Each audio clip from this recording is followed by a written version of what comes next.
everybody, and welcome to Rebuilding the Village Talk Show. I'm your host tonight, Akira King slash Queen, and a whole lot of other names. But we are live tonight inside of Rebuilding the Village Studios, and I have with me these beautiful sisters who I'm going to allow to introduce themselves to you, ladies and gentlemen. Layla, I'm from Philadelphia, now in Wilmington. Vanilla, Everywhere. and as always, everywhere. But now I reside in Wilmington. Sylvia, I'm from Wilmington. All right, I'm gonna switch mics with y'all because I think this might be the one. Y'all know my mics be acting crazy sometimes. Well, ladies and gentlemen, tonight is a special edition of Rebuilding the Village Talk Show. I decided to do a show called Walk a Mile in My Shoes, and this show is mainly to just be an inspiration to women, to anybody, honestly, because us women, we can be inspiring sometimes to men just as much as women. You never know what somebody is going through religiously, spiritually, mentally, or whatever. So the Walk a Mile in My Shoes portion of Rebuilding the Village Talk Show is pretty much to just give you the understanding of somebody else's life and what it is that they go through. Every day we walk down the streets or we ride in our cars, because I'm gonna stop lying, I don't walk down the street. But or we ride in our car and we see people and we wonder to ourselves, like, well, wow, like I wonder what brought that person to that type of life, or why does that person dress that way? Or we see things on news or on social media, and we can imagine in our own minds why that person's life is the way it is, or why they're dressed the way they are, or why they talk the way they do, or why they are in the situations that they are. But the Walk a Mile in My Shoes through Rebuilding the Village gives you the opportunity to actually find out why someone is living their life that way and how they made it through whatever it is they went through to get to where they are in life now. And in starting this Walk a Mile in My Shoes journey, these three courageous, amazing women, to me, they are very amazing to me. I felt like, wow, before I even start with anybody else, let me start with three women who I know are very inspiring to me. They are just beautiful spirits, and I'm just grateful that God blessed me to be able to be in their presence twice, well, now three times now. And so I decided to have them as my very first guest on Rebuilding the Village, Walk a Mile in My Shoes. So tonight we get to take a walk with them through their journey of religion, love, and marriage, and in the lifestyle that they live today. So if you read the caption for tonight's show, you see that these women they're Muslim, clearly.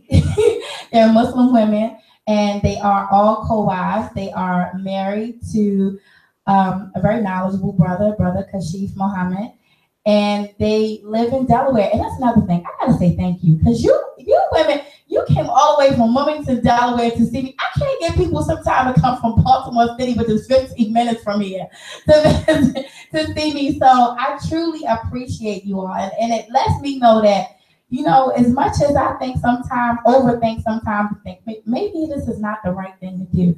It just allows me to know that I must be doing something right to have people come to actually be a part of what it is I'm trying to do. And the Rebuilding the Village Talk Show and the Walk a Mile in My Shoes is extremely important to me, because I've always looked to see if I could look for someone to look up to. I'll say that. And, God has blessed me with my relatives who are older, however, that I can look up to. But to have three Muslim women that I can actually look up to and I can actually, learn from, and I can, have it as an example of what it is that, inshallah, one day I want to be like, is a blessing. So I am very honored to have all three of you here tonight. So definitely. So, ladies and gentlemen, you are welcome to ask questions on. Well, I know we're filming from three different lives. So we have Live Me, and hello to everybody on Live Me. You're welcome to put questions down if you have questions, and I'll have somebody read them. And we're on Facebook. Hello, Facebook. You're welcome to put questions down, and we'll definitely try to address those questions. Just please make sure you keep your questions respectful, because only respectful questions will be answered. And on YouTube, thank you for tuning in. You're welcome to put questions in the comments as well. And if we are unable to answer any of your questions tonight, we will go back. I'm saying we, but I mean them, sorry. We'll go back and we'll answer your questions the best way we possibly can. So tonight, let's take this journey through what must be an amazing life, because it's a lot different from the average lifestyle. So I'll start off with just asking you, Sister Layla, which is the one close to me. I'll start off with asking you, where are you from originally, and if you could tell us a little bit about your upbringing. Well, I'm from Philadelphia. I was raised Catholic. From my mom is Catholic, my dad is Georgia Southern Baptist, but my mom had us go to Catholic school and Catholic education from kindergarten to 12th grade. Throughout those high school years, I decided that I was going to go to Baptist church. Then I decided that wasn't for me. When I became about 17, I had a lot of questions in a religion class. So the nuns stopped picking on my hand. Okay. During that time, after I graduated high school, I kind of like was looking for a religion. And then I had my daughter, and I was like, I have to find a religion because I want a connection with God. But I was like, the Catholic religion, that wasn't for me. The Baptist religion, that wasn't for me. And then I was like, well, what religion is like Christianity, but different? And so one of my girlfriends, she told me about Islam. And so she gave me the book, probably everybody has this book, A Hand Through the Door for the Sister. And I read that book, and I was like, okay, I like this. So then somebody asked me, they said, what was your purpose? Like, what's your purpose? And I'm like, what you mean, what's your purpose? And I'm like, it was like, why were you created? And so I said, I'm like, create, so I don't know, just, I never asked myself that question. I never was asked that question. That's a deep question. I never was asked that question. Like, I don't think in my entire religious, child growing up. So it was like, you were created to worship Allah. And I was like, okay, I'm with it. I was worshiping God. That's what I was looking for. So when I was about 20, I took my Shahada. Been Muslim ever since. And yeah, so I got married when I was like 22 the first time. And then I got married again to Cashew at 28. No, I'm lying, 30. I'm forgetting my age. Hey, I try to forget my age sometimes too. Don't even worry. The other day I was like, I'm 34. Now I was like, I'm 33. Because 33 was big for me. I was 33, but I'm not turning 33 yet. I'm not 33. Oh, okay. You're not there. So it's interesting. A lot of Muslims that convert into Islam came from Christianity. Or they grew up, as, a Baptist. But growing up and being Catholic and going to Catholic school, I wouldn't say, because let me tell you guys, before anybody say anything tonight on this live, understand that I am still getting clarification religiously. So I may ask some questions that seem like, what? Did you just ask that? Did you go to Muslim school, girl? So don't feel like I'm just like crazy, because it's real questions. But I've always been curious as far as Catholic and Islam, how close they are, because from what I see, not what I read, but what I see is that they have some of the same principles. Well, with the dress code, I would say, as far as the nuns, like when I grew up throughout childhood, I've always used to seeing nuns with a habit and a long black, gown on. I'm used to seeing monks. I'm used to seeing priests and rabbis walk around with like a dress like the men in Islam wear. Like, so it's like it wasn't weird for me to put on my overgarment. So when people ask me, and I got this question a lot when I first became Muslim, and I always threw back this question to them. They was like, well, why do you dress like that? And I would say to them, do you ask the nuns why they dress like that? It's for modesty. It's simple. It's religion. You know, so it was always, so for me, it was that link with the dress code. Um, that's, I think that's pretty much it for me because you would have to go to confession and go to confess your sins to a priest. And that's like one thing that I just really didn't get with the religion. Yeah. Them not marrying, I'm like, okay. They don't marry? No. The nuns, they don't marry. The priests, they don't marry. So they don't get married. Well, they say that if I'm not mistaken, if I remember correctly in my childhood, the nuns, they say that they marry to Jesus. Like, that's when they become nuns. Like, so I'm like, you're married to Jesus. Okay. All right. Okay. Wow. It was a lot to that is a lot. wrap your head around.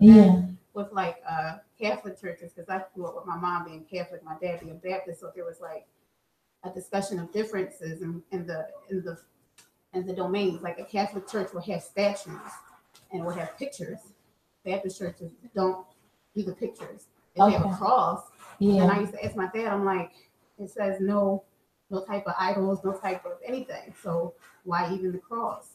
And he never could answer that for me. So it's just, I always had questions. Yeah. You know, I always believed in God, but I always had questions about the religions that I was presented with. So when I found Islam, I was like, I'm good. I got my answer. So once you converted to Islam, was it hard for you to convert to Islam as far as, I'm going to say, being comfortable with your family, knowing that now you are Muslim and they are Catholic, with your friends, and, you know, was that a hard thing for you? I'm a very headstrong kind of person. So once my mind is made up, my mind is made up. I feel that from you. So, you know, it was once I had the information that was like of what Islam was, what Islam consisted of, the 5 pillars, and I'm like, if you can't have any fault with that, why do you have a fault with this religion? So you have prayer, you have the testimony of faith, you have the prayer, you have the charity.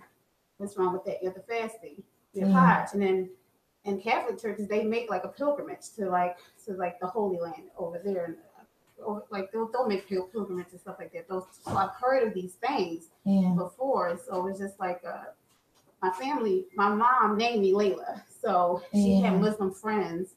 So my brother, his dad's side is like a lot of Muslims, so they saw a lot of Muslims. But when I became Muslim, they were like, well, they knew I didn't do it for a man because I was by myself. Okay. So that was like, okay, well, she's doing it because she wants to do it. Yeah. And when I would talk to them and I would like read the Quran and read the books and stuff like that, they would like leave me alone. Basically, it was like, well, where's this and where's that? My dad is like, he was like, well, where's the Genesis? I'm like, well, they have the story of Adam and Eve. If you want, he's like, it's in there. So you know, they were more shocked that the religion was so similar that they just were like, oh, okay, well, you're believing basically what we believe, but it's different, right? And just left it at that. So, has anybody in your family converted as well? My niece and her mom did convert, but nobody like my brothers. Nobody in the immediate family. Nobody in my immediate family. I'm like crazy. Okay, yeah, inshallah, right? So, and your journey into Islam, and I guess like you said, you covering was easy for you because you already were used to how the nuns dressed. I had brothers. And they had friends, so I did not like the way guys would talk about girls of like when they would dress just regular with tight jeans or a tight shirt, like what the society calls like regular, not wearing no booty shorts and not wearing no halter tops, just a pair of jeans and a t-shirt. Guys would just be like about to crash their car. So I don't like for men to stare at me like that. And I had people in my teen years walk up to me and scare me half to death because grown men, and they're like, you know, so for me it felt like a protection to cover my body away from like the harm of the streets, basically. You know, you know, all these sexual harassment cases going on in the government. So for me it was also a protection. And I mean, I hope everybody can hear. Can everybody hear? Okay. Kadria? Because I know, can you see? Just before I go on. Okay, awesome. So, and I'm going to get you out the hot seat in a second. I promise you. This is my last just with the religious aspect of it. So, I know she like, look, stop it, sister. No. but so with being comfortable, and I'm glad you said that as far as you being comfortable and wanting to have your covering on, because a lot of the misconception of Muslims dressing in the fashion that you are, with covering in full hijab and having their hands covered and their face covered. A lot of people I hear all the time say like, oh, I would never be married in a religion to a man to make me dress like that. And that's not the case. And I've never met a sister that covered in full hijab because her husband made her cover in full hijab. You know, I've never encountered that, but I hear it all the time, even in the stores. I mean, because I'm no longer in hijab, I guess now people are even more comfortable with saying things, and I'll hear them talk about a sister, and I'll be quick to be like, well, how do you know? Like, excuse me, let me ask you, wait a minute, how do you know that she feels uncomfortable? Or, they feel like you are made to be this way when this is your choice. Yeah. And your decision to actually dress in hijab. And Islam was your choice. Yeah. And another thing you said that I think is extremely important is that you did not choose Islam because of a man. You did not convert because of you desiring to be with someone. You did this because this is what you chose to do, and it was your desire. I wanted a relationship with God. To have that relationship with God. So I'm gonna let you pass the mic, but before, one last question. I know I said that before, but this for real until I bring it back because I got more. But what is the one thing I heard you say? The 5 pillars of Islam, made a lot of sense to you. But what is the one thing that you can think of that stands out outside of the 5 pillars of Islam that allowed you to comfortably say, you know what, I can definitely choose this religion over being any other religion? Single out God with all worship. For me, this is why the nun stopped picking my hand in religion class. When she said to be a Christian was to believe that Jesus is the Son of God, my brain, it was nothing but a law. My brain was like, it's not the religion for me. Because for me, the first commandment is the first commandment. There's no God but God. And so for me, when I found Islam, the main thing that I kept reading through books and through the Quran was to single out worship to one God. And so for me, it was just to worship one God. That was what sealed the deal for me. Like, I don't believe in having intercessors, saints, angels, prophet, anybody. It's God. It's one God. Yeah. And just the other day, so anybody who watches Rebuilding the Village, if you saw Rebuilding the Village on Sunday, I was at a Survive Hunger event. And gospel music is one of the things that has me on that fence for, like what I need to choose as far as religious wise, because that's the one thing in this life that I've found to give me peace.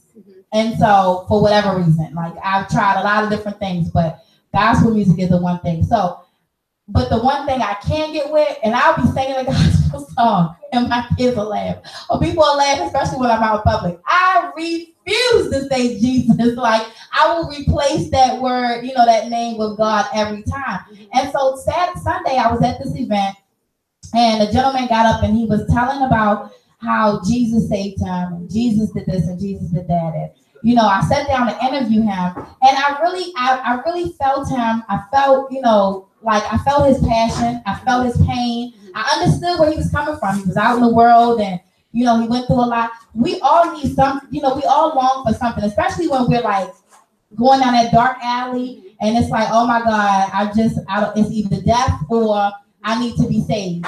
And it's like whatever that one thing is to save you at the end of that dark alley, that's what you hold on to, even if it's a man, or if it's a woman, or if it's a dog. No, but real talk, I'm being honest. I know y'all probably not, but honestly, whatever it is that you find to hold on to that gets your mind and your heart and your spirit off of dying or off of being on drugs or whatever, you kind of cling to that. So I know it may sound bad, especially the Christians that are watching this. And if you do, please don't take offense to it. Keep calm. It's my opinion. It's how I feel. Don't be mad. But I was like, okay, in that moment when he was speaking about how Jesus found him and saved him and all that, I was like, oh my God, I finally get it. I understand why you all are so Jesus crazy. Because you're using Jesus to be what saved you. But do you understand that if it were not for God, Jesus would not be able to do anything for you? So even though you feel like Jesus says he came and he did all these amazing things, it's still he would not be able to do it without God. So I think that's what divides me, and I'm just, y'all, I'm having clarity through, y'all gonna see, because it's a long journey for me, and God willing, I'm gonna be saved soon some type of way. But this is what separates me from ever saying I'll be a Christian. Because it's no way in the world I'm gonna worship a man who walked at creation. And there's no way I'm gonna allow anybody to make me believe that that God decided to make himself into a man to come and talk to us. Like, what? If you don't cut it out like that, it's just crazy to me.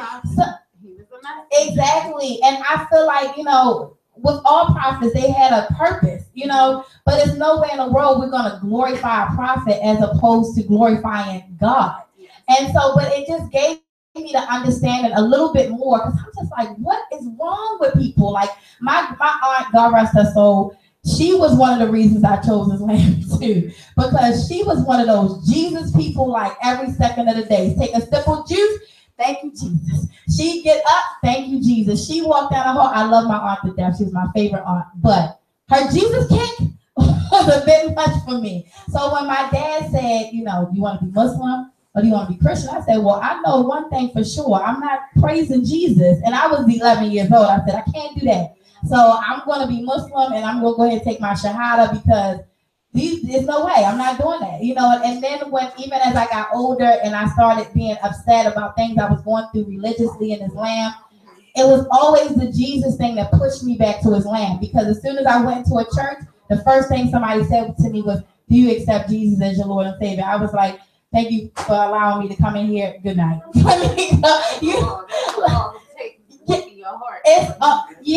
It's like immediately one day I was in a church and I was going through the motions, breaking down, crying, and I was sorry, my bad. I was breaking down, and as I'm breaking down, crying, you might not know, but in the church they like send the hurry up and get her crew, right? I don't know what they really call it, so don't be mad at me, Christian. It wasn't the ushers, because the ushers were still in the aisle, but it was like some other people that were designated to go and get people and bring them to sit in this one section of people that they were going to get to not take their Shahada, but be saved. Yeah. And so I'm like breaking down, and all these women come and get me, and they bring me down there, and I'm like going through a spiritual, place. I've been in there for church. See, so you know what I'm saying? And I was like, who wants to be saved? And you're like crying. But I was crying because I was just trying to get closer to God. I wasn't crying because I needed that. I was like, no. But a part of me was thinking like, you know what, God, I'm just going through so much. Maybe this is you speaking to me, and maybe this is for me. So let me just go ahead, and I'll go ahead and I'll do this for you, Lord.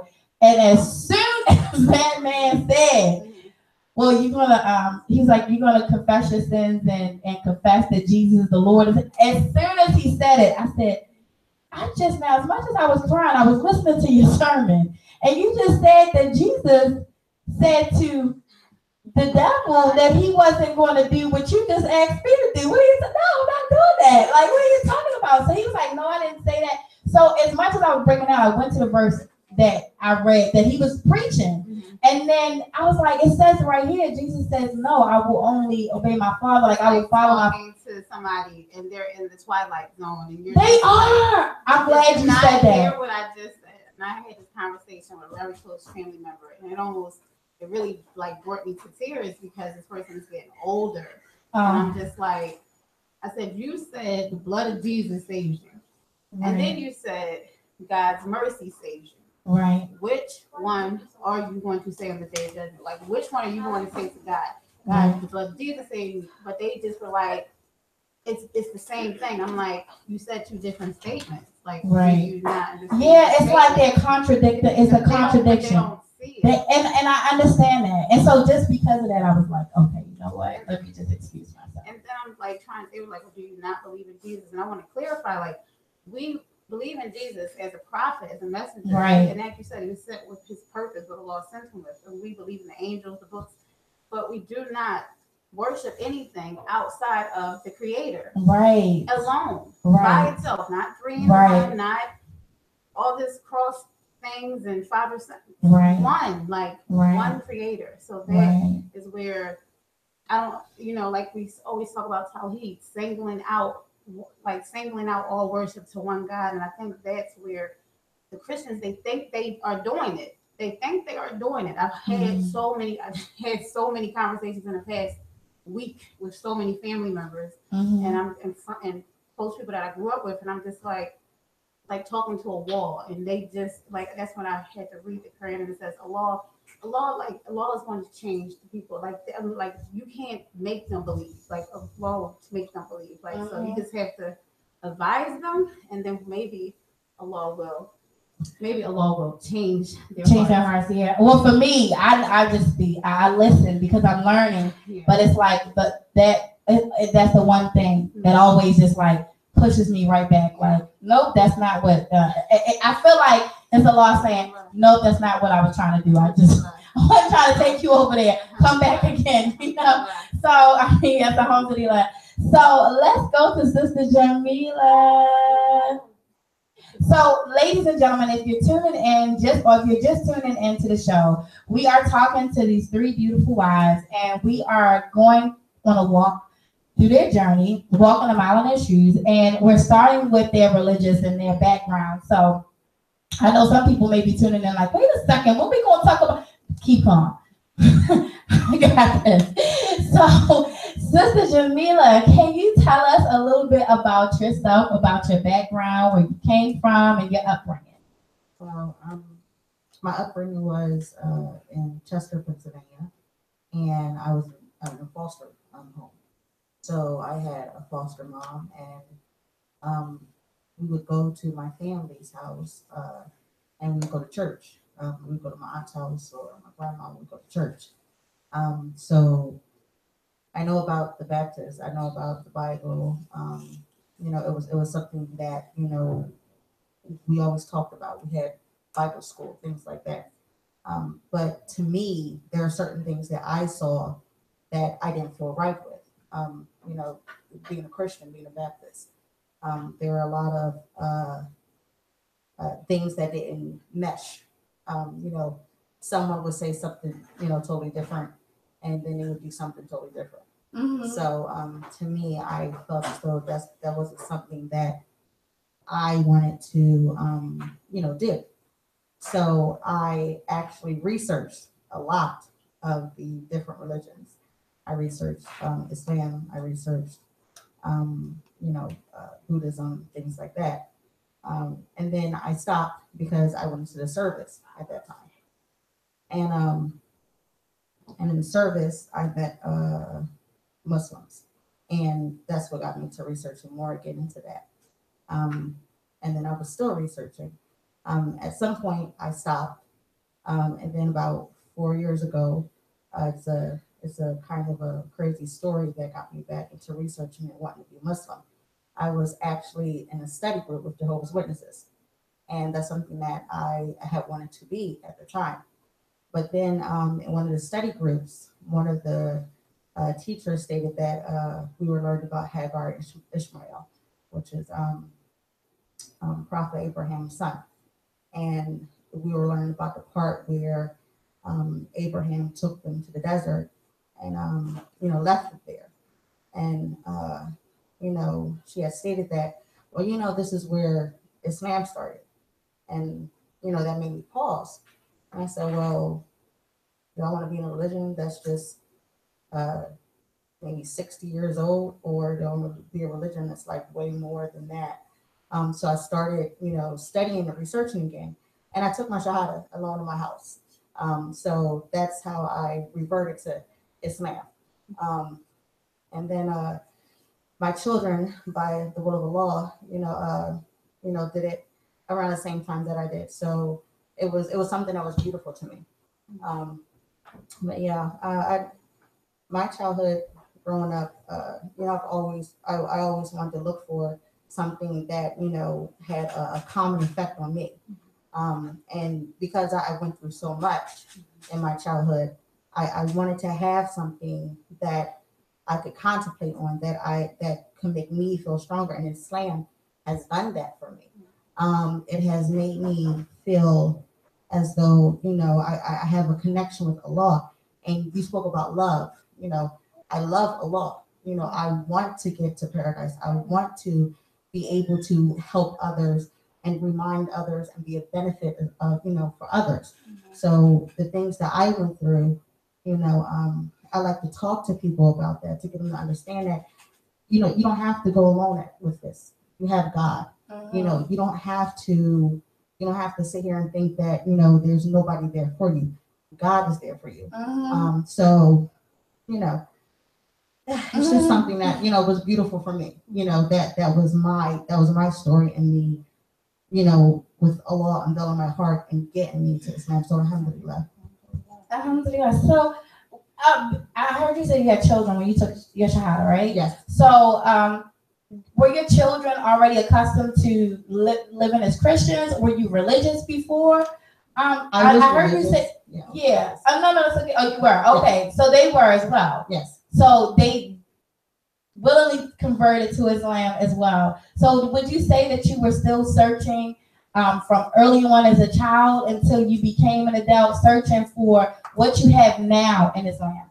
I would say yes, because in certain religions, with religions that are out there, and I'm just only speaking on me, I still felt a hesitation within me.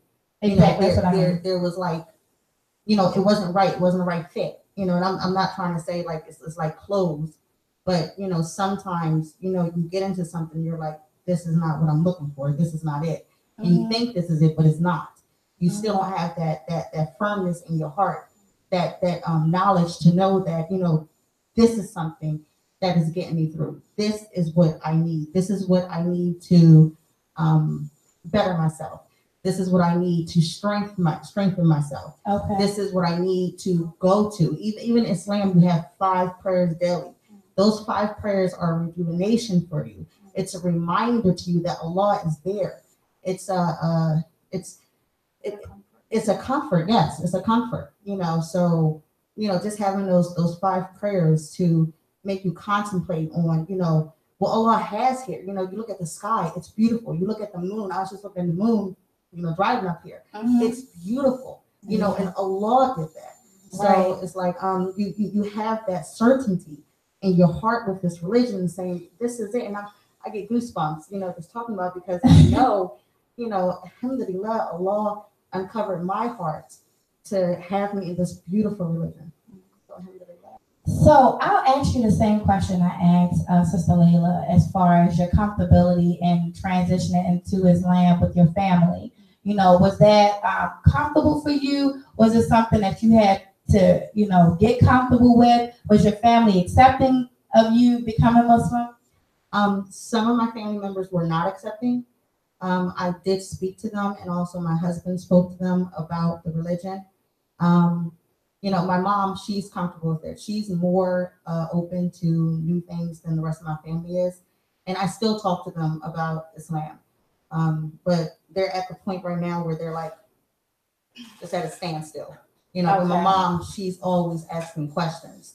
So I try to always speak to her about it and talk to her on it and explain to her some things with what the Bible has and Quran, and and she's listening. But my other family members they're still at that British state of Yeah, basically they follow what their forefathers followed. Yes. Yes. Oh my goodness, that's so deep, because I wanted to do the show, but inshallah I'll be able to do it. The show on religion, and that was one of the things I really want Brother Kashif to talk about.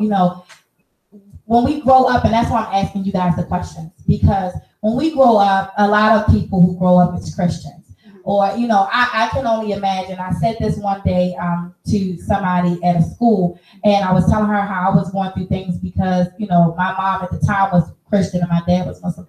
And she's like, you think you're the only one that goes through that? Like, I went through that too. And she started telling me her story. And I'm like, wow, somebody else. So I guess as people, when we grow up one way, and then we try to speak up. Oh, okay. And then we try to, transition into something else. It's like, it's kind of hard for us, to transition without thinking like, oh, well, what would my mom think? Or is my grandmother unhappy with me because I'm not following the, I guess, forefathers? Like, this is what everybody else does. And even with the world, I think that's why it's so hard for people who are going to just do what they did because they did it and they did it and now it's no question. So it's hard for them to just change, and to change your religion and your appearance as a Muslim woman, it's definitely hard. For me, I was excited. I was so excited. Oh my gosh, I keep on talking about this daggone book, but forget the book right now. I was so excited when I became Muslim. I could not wait to put on a kippah. I could not wait to put on a hijab. And the fact that once I did and I stepped into the masjid, it was like somebody just ripped away every piece of me. And it was horrific for me. So one of the reasons I don't cover, and a lot of people don't know this, is because I always say to my immediate family, why would I dress like the people who abuse me? It's like dressing like a rapist. Like this person raped me and they will dress like this. So if I dress that way and I look in the mirror, it destroys me all over again as if I'm that same 11-year-old little girl. Even right now talking about it like, oh my God, I'm gonna get it together because I refuse to cry. But that's how it is for me. So some people may look at me, especially the last show we did, people were like, well, why is she dressed like that? I can't, as much as I love wearing hijab, the moment I look in the mirror, I'm like, absolutely not. I see every Muslim that brutally hurt me, So for me, it's hard. It's hard. Even to be able to step into masjids. It's like, as much as I want to go into a masjid, I stepped into a masjid like maybe 2 years ago, and immediately I felt like I was dying inside. So I don't even it's so deep. It's just so much deeper than that. But, so for me, it's like to see you all be comfortable. And I know that I might not have the right answers for somebody who may inbox me after a show or who may ask me about hijab, because I'll be answering, but also answering, maybe logically, but also from the hurt and the pain that I feel. So that's why I just direct them somewhere else, like, oh, you know what, go talk to that sister because I wanted to comment on that with what you said. Islam is perfect. The religion is perfect. Mm-hmm. And I want everybody to understand Islam is perfect. There are people out there who are not.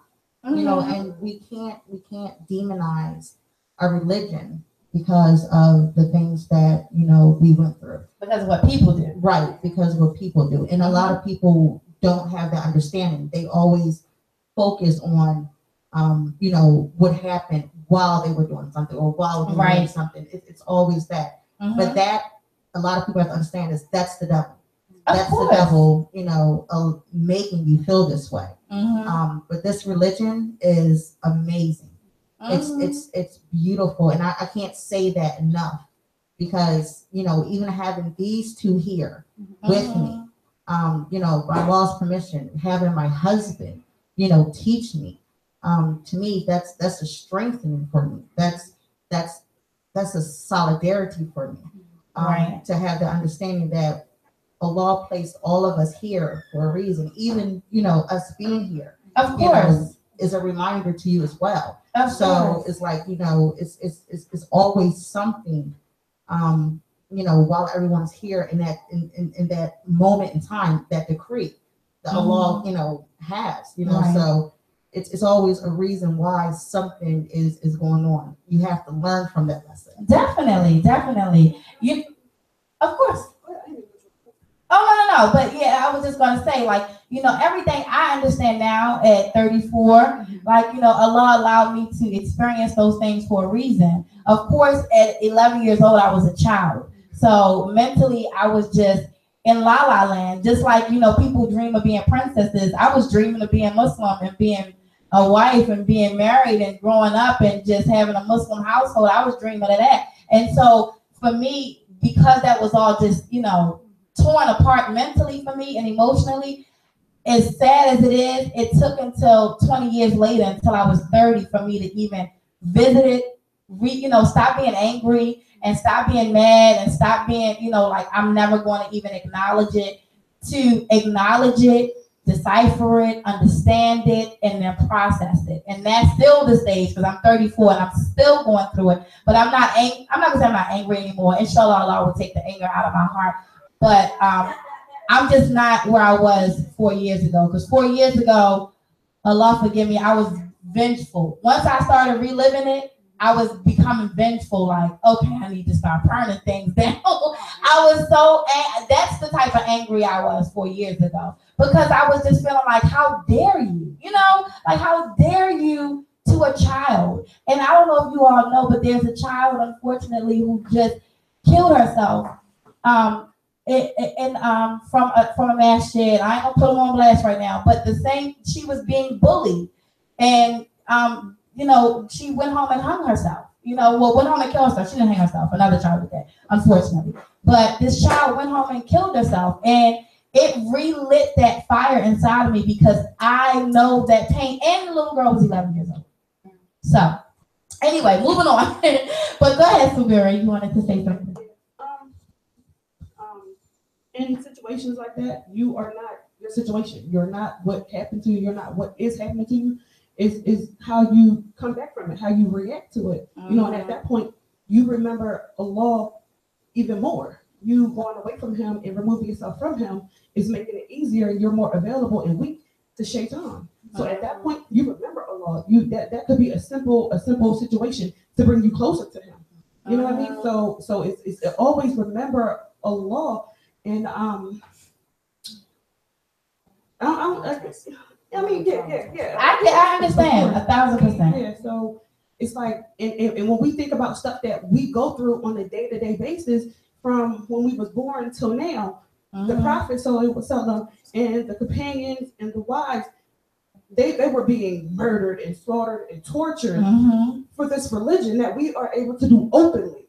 You know what I mean? So it's like when we go through stuff, they went through a whole much more, you know what I mean? So it's like, alhamdulillah for my trial, alhamdulillah for what I went through, you know, alhamdulillah for what I'm going through. And also, like, you said something about, you know, you cover. The wives of the Prophet covered this way. So, and they were the best of the women. Wear it proudly, be happy. When you look at yourself, I'm that woman. Alhamdulillah. I'm a Muslim man. You know what I mean? So put it on. Look in the mirror. Do that. You know what I mean? So look past what happened to you, inshallah. Inshallah. And you see what you are. You know, you're a Muslim man. You are following the Sunnah. You are following the Quran. You know, alhamdulillah. So inshallah, may Allah guide you. I mean, so that was just a little vent moment, y'all. Keep calm. We're gonna get back to the show. but thank you all for that. Thank you, and inshallah, you know, Allah. I ask Allah daily, like, to just guide my heart and to just cleanse me of it, because I don't think any human being should ever have to live with the pain I live with on a day-to-day basis, you know, or ever have to look at someone and see, you know, like, oh my God, be reminded of that horrific situation, you know. So I pray that it's removed from me all the time, and inshallah make dua for me that, you know, inshallah it'll be removed. But so Sister Jamila, you also stated that before you took your shahada, you had children. So were you married before to a Christian? No, I was actually married to a Muslim. Oh, okay. Well, then that kind of takes away that other person. Because the man is the ruler of the household. You know, he's the dominant one. He's the one that pretty much leads you. But I guess, well, if you were married to a Muslim before, were you learning under that brother as well? Like, did that brother teach you to allow you to have knowledge of Islam in a way? I was learning in a way, and I was also studying as well, because this is something that I was studying before that, before I went into the Navy and before I had gotten married. Okay. So, you know, even marrying that person allowed me a reminder for me, like, I want to research this. I want to get into this. This is something that I want, you know. Okay. So in that sense, you know, it did make me aware of, you know, what I wanted to do with my life at the time. Okay. Okay, so alhamdulillah, you know, you found Islam and you have peace now with Islam. And as I asked Layla, as far as your covering and wearing full hijab, is this a decision that you made as soon as you became Muslim to fully cover? As soon as I realized that is a verse in Quran that states that we need to cover, which is 33:59. As soon as I realized that and understood the explanation of it, then I wanted to fully cover to please God. You know, I'm not trying to please anyone, you know, on this earth except for God. That's it. You know, that's all I want to do. I want to get to Jannah. I want to please God with everything that I do, every action that I do. I want to please God. Mm-hmm. So, you know, may Allah allow all of our actions, you know, to be good deeds, and may He accept them. I mean. Yeah, I just want to get, like, my focus is getting to that one place, and that's Jannah, which is paradise. So one of the questions I've been asked frequently about you sisters since your first appearance on the show is that you all wear hijab, and that you all have stated that you wear hijab because of the verse in the Quran. And so I've had sisters ask, well, can they please tell me the verse? Can they please? And I should have asked you before, but when you just made that statement, it just ding, ding, ding again. Can you tell me the verse? And I know you just said it just now, but maybe you could say it once again. And maybe even, I know your husband is here, Brother Kashif Muhammad is here, and maybe he has the verse somewhere where he can tell us this, because a lot of, not non-Muslims, but Muslim sisters are actually like inboxing me and saying, like, that's not true. You know, it doesn't say that you have to fully cover. It only says, you know, to be modest, or, you know, and I'm like, sister, I'm not. Did you see what I look like on the camera? Why are you arguing with me about it? I don't know. So you all are here now, and maybe you can give them the actual verse that they can go and read for themselves, or tell it to them of where it actually states that you are to cover. It's in chapter 33, which is chapter Azab, and that is 59, ayat 59, which is verse 59. And if you read the explanation of it, you'll have a full understanding of what that verse, you know, states and what it means. Yeah, the 4 essays of the veiling. That's a very, very good book. I would advise every Muslim woman to get that book. And inshallah, what we'll do is we'll go ahead and post a picture to go ahead later on to go ahead and show everybody, you know, who that book is by. Okay. That, so they'll also get a better understanding as well. But as soon as I read that book and understood the verse, I wanted to please Allah, not nobody else. So that's the reason why I cover. Well, thank you. And I'm after the show, I'm gonna make sure, because that's one of the questions that's just always, and I'm so surprised. I'm like, sisters, I don't know, but I know, you know, one of the things you just said I used to do. I used to read the Quran, especially because I went to Islamic school, so we had to read the Quran. But I never really read the explanation, even though we were supposed to. Brother Qasim, if you watch it, I would tell people to download Tafsir Ibn Kathir. And also, do you want to say the verse? You want to recite the verse? Yeah. Yes. Yeah. Okay, I'm going to have Brother Kashif recite the verse for you all.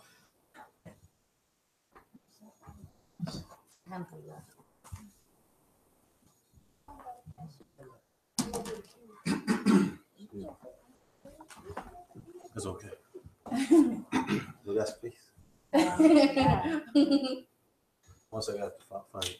Okay. We're going to recite the verse for all of those who. Okay, speak up. Okay. Y'all listen, they got sweet voices. This is little voices. But we'll definitely make sure that you hear them. However, the one question that has been asked, as I just said to the sisters, is why do they cover completely? And that a lot of sisters who are, I guess, unaware of the verse that they are speaking of when they mention that there's a verse in the Quran that states that they should fully cover in hijab. And I've had a lot of sisters inbox me and, say that wasn't true. So I thought the best way to change that is for you all to be able to actually give it to them. Okay, this one. Okay. For myself, I want to say again, thank you for inviting me and my family. Bismillahirrahmanirrahim. Before I go to the verse, I would like to clarify something. Like Jamila said earlier, this religion, and the proof of what I'm saying is in chapter 5, verse 3, when God says, the reason I'm saying God, because all of us who's Muslim, we know we say Allah. But the reason I'm saying God is so the people who are viewing us can know that we're referring to the same God that you profess to believe in. We're just giving you our religion from His authentic source, so you can know that Allah is not some strange being. Okay, so the religion is perfect, like she said. Allah said He's perfected this religion. He's perfected the religion through His revelation that has been unchanged and not tampered with since the day it was revealed in the year 610 in the 7th century to the man known as Muhammad ibn Abdullah sallallahu alaihi wasallam, peace be upon him. Translation. So in the Quran, which is the book that the Muslims follow, Allah, God, He tells us in the Quran in chapter 2 to enter into Islam wholeheartedly. We have to enter ourselves into this religion wholeheartedly, and we are not to accept parts of it and reject other parts of it. So we have to accept it in its totality, and it's not for us. When I say us, I mean any individual, man or woman, to take our own interpretation to fit or accustomed to our desires because of what we like or what we're used to or accustomed to doing. So what we have is the Quran, and then we have something called tafsir. The Quran is the literal and direct word of God, and the tafsir is an explanation of the word of God. And how do we get this explanation? Is that Allah, God, when He sends a revelation down, He also assigned a messenger with it. Like, for an example, the Torah has Moses, and Moses explains the Torah. Jesus had the gospel, and Jesus explains the gospel. The Quran was revealed to Muhammad, peace be upon him, so he explains the Quran. And when he explains the Quran, that is the intended meaning of the verse. And his companions, those people who are in his time and believed in him and follow him, they acted upon that. So this is how we get the definition, the meanings of these verses. So I have here the verse and the explanation from Tafsir Ibn Kathir. So the verse, it says in its chapter 33 in the Quran, verse 59, and it states, O Prophet, I'm reading the translation, O Prophet, tell your wives and your daughters and the women of the believers to draw their jalabi or jilbab over their bodies. That will be better, that they should be known so as to not be annoyed. And God is ever oft forgiving, most merciful. Now the explanation, it says, the command of hijab. God says, O Prophet, tell your wives and your daughters and the women of the believers to draw their jilbabs over their bodies. Here Allah tells His messenger, sallallahu alaihi wasallam, to command the believing women, especially his wives and daughters, because of their position of honor, to draw their jilbabs over their bodies, their entire bodies, from the head to the toe, so that they will be distinct in their appearance from the women of the Jahiliyyah, meaning in the state when they were ignorant or without knowledge, but before the advent of the Messenger Muhammad, and from slave women. The jilbab is a riddah, worn over the khimar. So here's the explanation. The jilbab, what you see here that they have, is a riddah, worn over the khimar. This was the view of Ibn Mas'ud. He's a known companion of the Prophet Muhammad sallallahu alaihi wasallam. And about this man, he said, it was said about him that he knows every single, or he said, I apologize. He said, I know the place where every verse in the Quran was revealed at, meaning when God revealed the verses to Muhammad, whatever place he was in, Sallallahu Ibn Masud know every place that was revealed, and he knows every meaning of every verse, or the cause of the revelation for every verse. This is Ibn Masud. And it says, this was the view of Ibn Masud, Ubaidah, Qatada, Al-Hasan, Al-Basri, Sa'd ibn Jubair, Ibrahim al-Nakhla, Al-Atta, Al-Khurasani, and others. It is like the izar used today. Al-Jawhari said the jilbab is the outer wrap.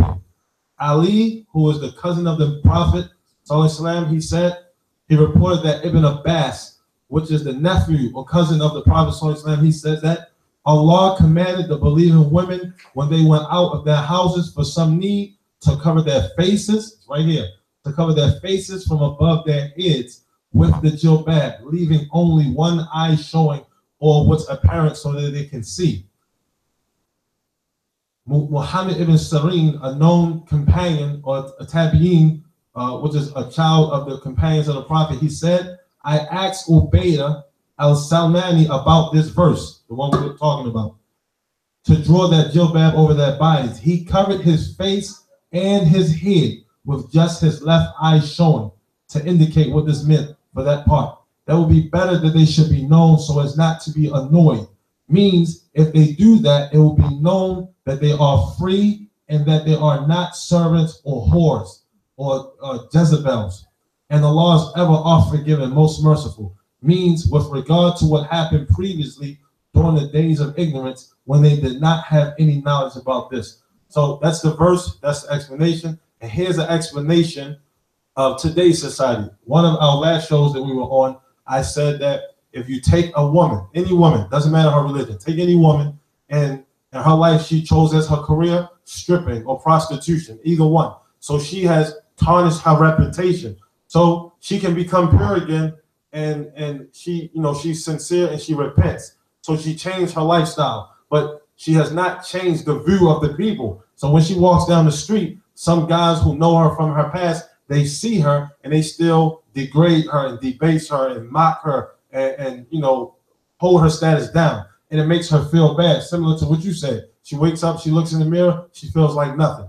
But when she comes to this religion, like the verse say, you wear that so you won't be annoyed. And the verse said that. So it says, you wear this so you can be known as free and not annoyed. So imagine this woman who is known to be, like I said before, these words like a dot, a whore, a hoe, whatever. When she puts this on and she walks down the street, they can't see her face. So the same woman who walked down the street yesterday and they slandered her and backed her and degraded her, today when she walks down the street, they move out of her way freely, not even knowing that that's her under this veil. And that's how Allah has honored the woman like that. And he is hypothetically speaking, ladies and gentlemen. His pointing was just an observation, but he is hypothetically speaking. So that's not any woman that's here today. However, it was a hypothetical situation, and it's a good I turned it up so that y'all could really hear, but I think I turned it up too loud. So, but it was a good. I understand that, and hopefully everybody watching understands that as well. Thank you, Brother Kashif. Can I say one more thing? Of course. Of course. Of course. I sincerely say this to you because, like I said, this is sincere advice. You know how some people, they harsh with people, they bash people. I would never do that to you or any other person, Muslim or non-Muslim. You said something earlier that I was contemplating over there for a long time. And it's unfortunate that a lot of people like yourself and others had to go through some horrific things where you loved Islam and you became Muslim, and some people treated you bad. They treated you bad, and they just made you feel so small because you're expecting to be welcomed with open arms, etc. Right?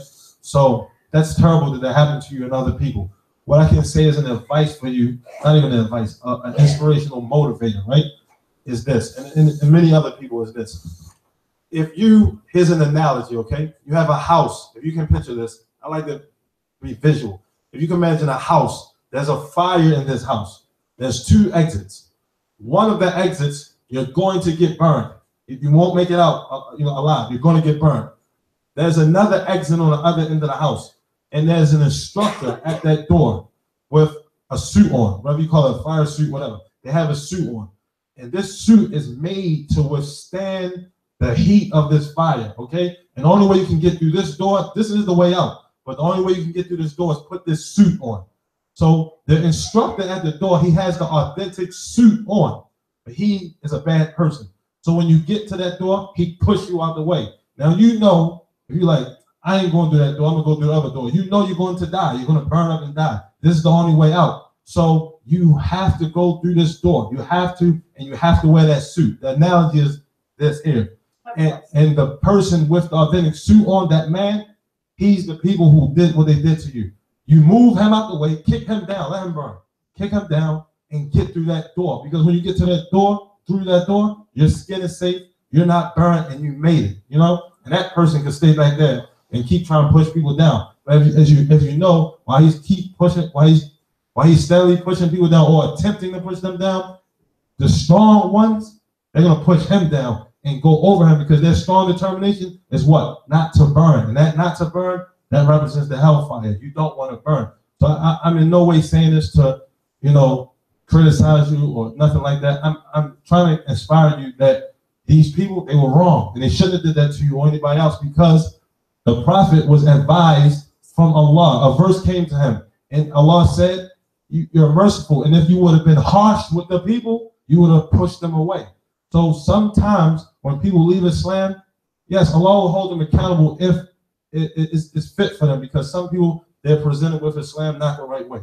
So, but the people who are representing Islam, they pushing people away, they definitely are going to be questioned and held accountable for how they present this religion, because we have 4 principles. It says it's mandatory for us to have knowledge, awareness of God, his prophet, and this religion. And then we have to act upon that. And then after we act upon that, we have to call to that. And while calling to that, we have to patiently persevere any struggle in the midst of us calling people to that. And I don't guess, but that came from God. I was thinking over there, like, how can I say something that will maybe affect you and many others who've been treated like that? And that's it. Thank you. I really appreciate that. Wow. I know. Wow. Wow. Oh. I just wanted to state that I think a lot of women have gone through hardships, especially when they're young, because they trust the person that they go over to or they're with. They trust them. And in that trust, they lose themselves because of what that person did to them. A lot of women that I know have gone through this, have been abused, molested, raped, a lot. And I'm one of them. But what got me through is knowing that I can't live my life fearing a person. I can't live my life, saying that they have that much power over me. You can't do that. Or hating, because that takes away from you. Your love for yourself. So you just, I just want to say, like, I'm here for you. We're here for you. Anytime you want to talk to us about anything, we're here. Me and you spoke, and I'm so sincere about that. Because I don't want anyone to feel as though they're down and they're alone. And you just have to know that Allah, God is there. God is there. And it took me some time myself to let a lot of things go. So I understand, but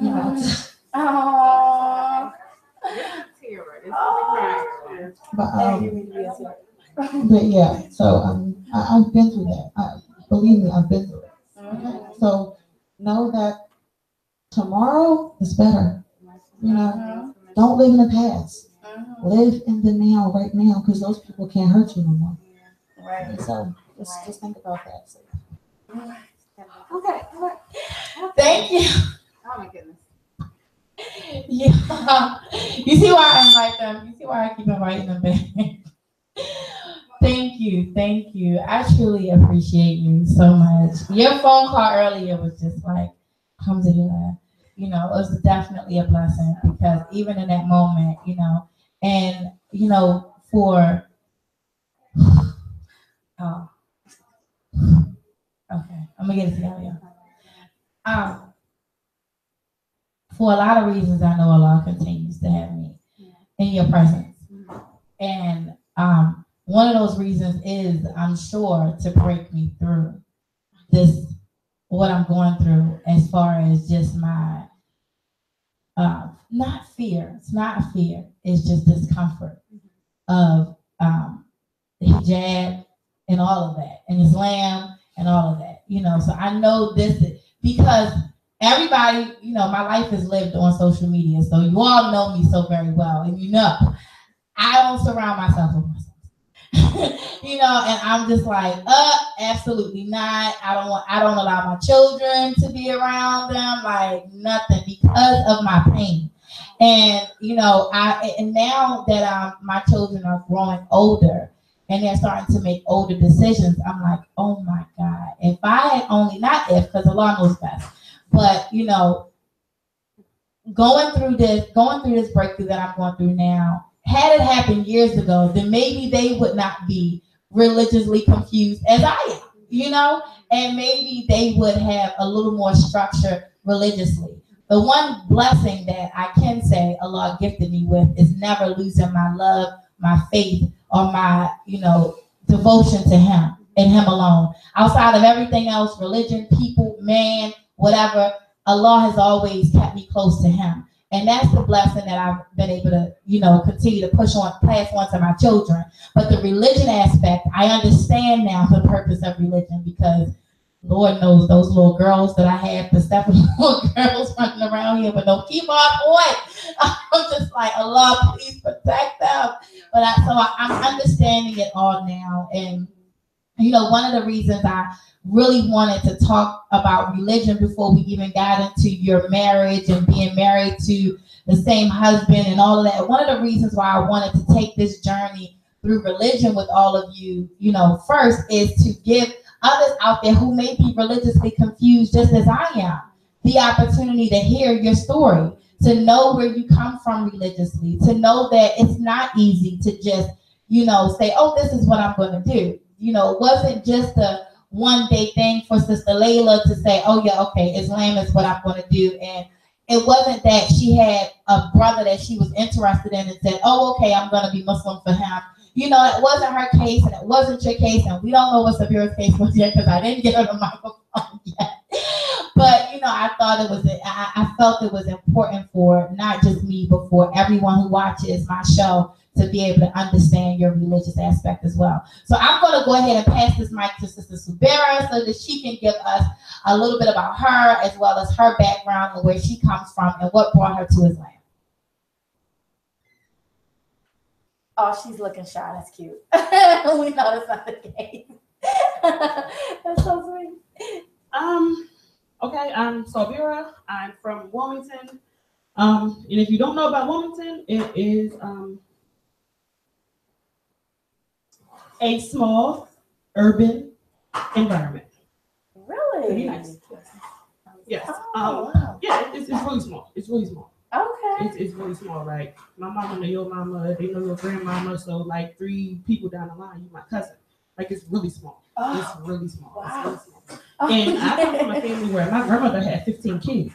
Oh, wow. No twins, no nothing. She had 15 kids. And they're all in Wilmington except 2. So when I say Wilmington small, especially to me, it's small, because to me, it's like, okay, that's your cousin. That's your cousin. That's your brother on your dad's side. That's your cousin. It's like, okay. My journey. I was born in Christianity, like so many others, but I didn't pay attention. I know I was supposed to go to church. We went to Bible study. When I was old enough, they told me I had to get baptized. I had to sing on choir. I had to do the usher thing, but I couldn't tell you nothing about the Bible. I couldn't tell you nothing. Wow. Yeah, it was like, okay, well, it's Sunday, go to church. You get up and you go. You put your cute little dresses on, your ruffle socks, and you go to church. And that was really so much it. And so as I got older, to really, to that adolescent age where you start asking the questions and, well, who's God? Like, and I really had that purpose to ask my mom, that question to ask my mom, like, why are we here? Why are we on earth? Like, we just here to allygag and go to work and make money? How old were you? How old were you when you asked that question?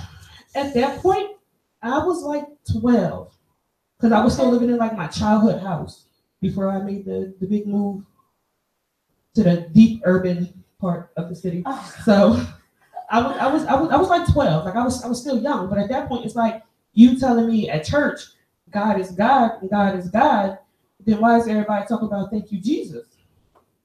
After that point, it was like I didn't listen. Like, I'm still not listening. I don't get this. Like, y'all doing things that I didn't agree with. You know, a worship is something sacred. It's something personal. It's intimate. So the things I'm seeing, I can't get with that because I'm not a very loud, big going. I'm not that kind of person. So you telling me All that praise party stuff? Yeah. Okay. just to be nice. Yeah. Okay. Yeah. So you telling me I can't thank God because I don't do what y'all do. I don't do, I don't do all of that. Like that's between me and God. But then y'all talk about you gotta go to Jesus. You gotta thank Jesus. He died for your sins. I didn't do no sins.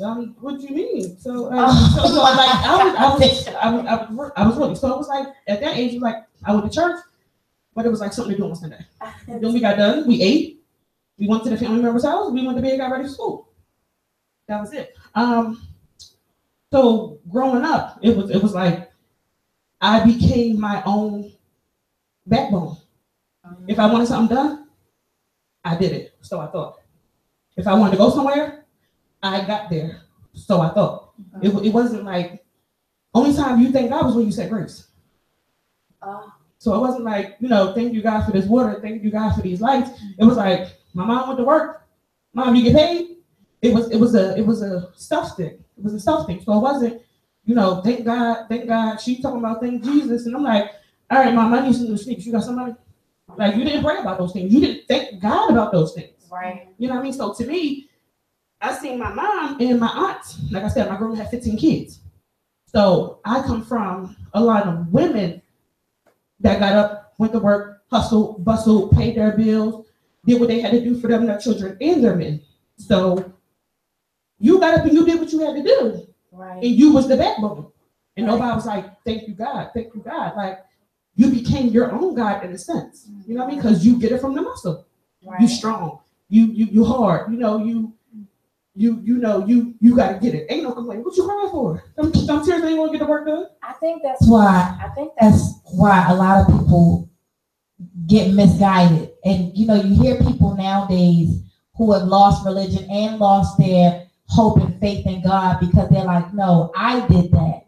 No, I did that because you feel like I couldn't understand. I still personally can't relate at all to that. But I hear that often. And maybe, you saying what you're saying right now, I'm kind of understanding of that. So I'm like, what are you, cuckoo? Like, what is wrong with you?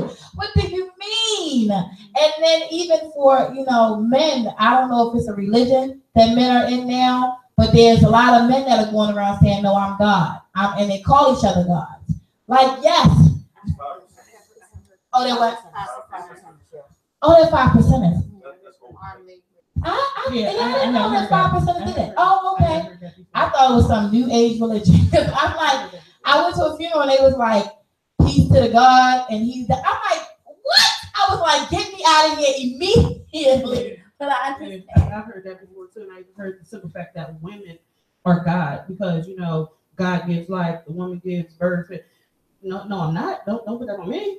No, wow. I'm not God. Just getting deep with these new made up things. I've heard that. That's so deep. Like, how can you even associate a human being? My mic messed up, y'all. How can you even associate, though, a human being, a human life? Like, we live and we die. We bleed. We hurt. I have no power over you unless I manipulate you. I have no power over you. So how could you relate me to God? Oh, go ahead. She said the woman saying, and the husband able to keep 3 women happy. You want to answer? Oh, okay. Oh, I'm I'm sorry, y'all. Let me see your mic. Yeah. I'm gonna let Sister Savira finish her journey, and then we're gonna start answering questions. So y'all, I'm sorry, y'all. I say I'm gonna turn it down, but if you have questions, I'll definitely answer them once we get to that portion of the show. But let's let Sister Savira finish. Okay, so we at the point where, me coming from a strong background, my mama's strong, my auntie's strong, so I had no choice but to be strong. Exactly. So if I want something done, I go get it myself. I got this. I did this. Kudos to you. You go, girl. Good job. Whatever the case may be. And so because I didn't have an understanding of God, it was like you say, we all gone to that search where it's something higher than me. Like I always knew that there was a God, but I know it ain't Jesus. Right. Plain and simple. So at that point, I'm going to live my life. I'm going to do where I'm going to go, and me and God going to have that conversation when we had that conversation, and that was what it was in my adolescence. And I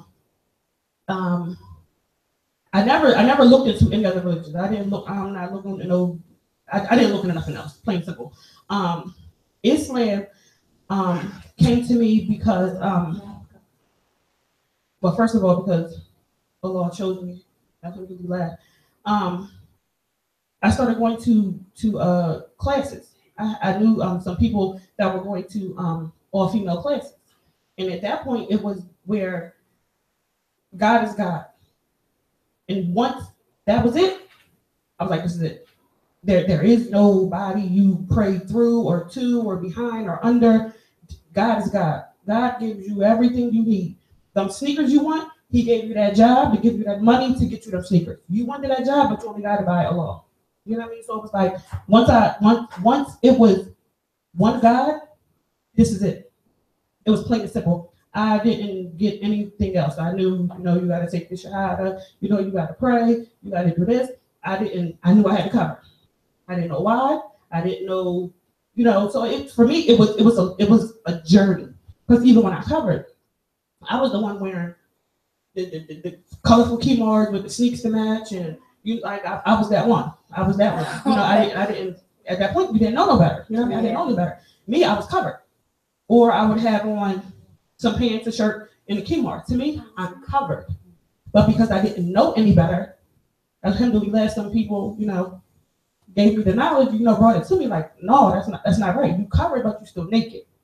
You know what I mean? You're still naked in Islam. So it's like I went through the journey as I was in the religion. So it's not like I learned it first. No, I got into the religion first, and then it was step by step for me. Alhamdulillah.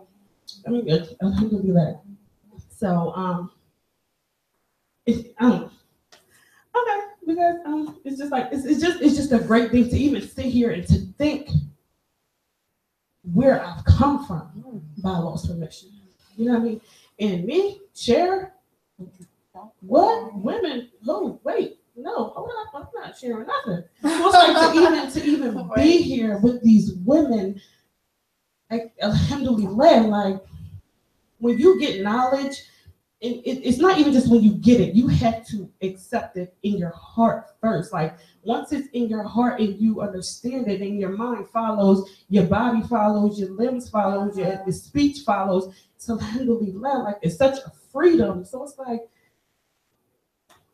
take the journey, walk the walk. Listen, just keep Allah first. I said,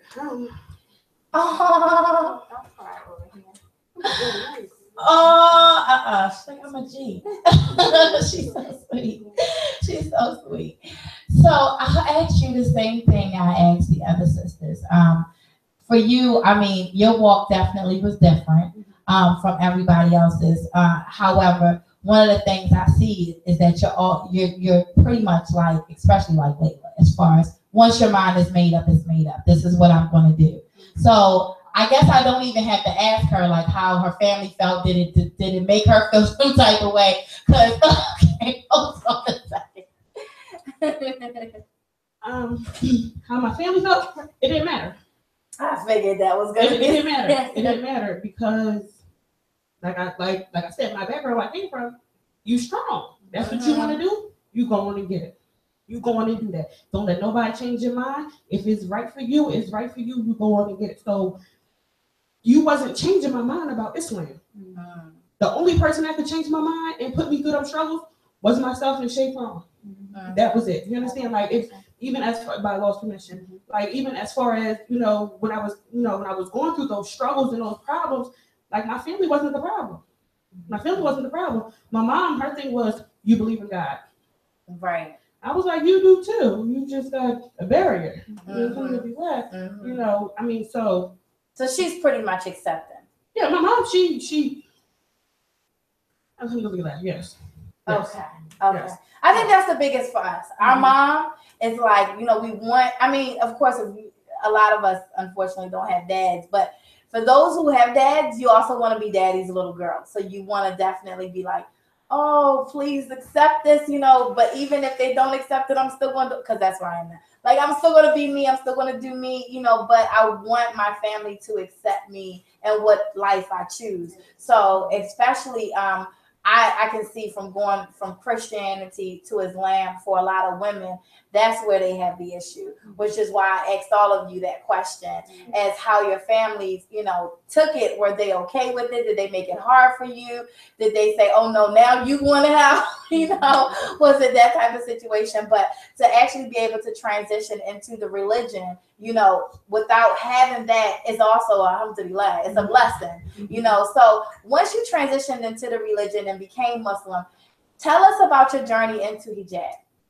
Because you just told us about the colorful, and you did your thing with the colorful, but your journey into hijab and how your family, accepted that part.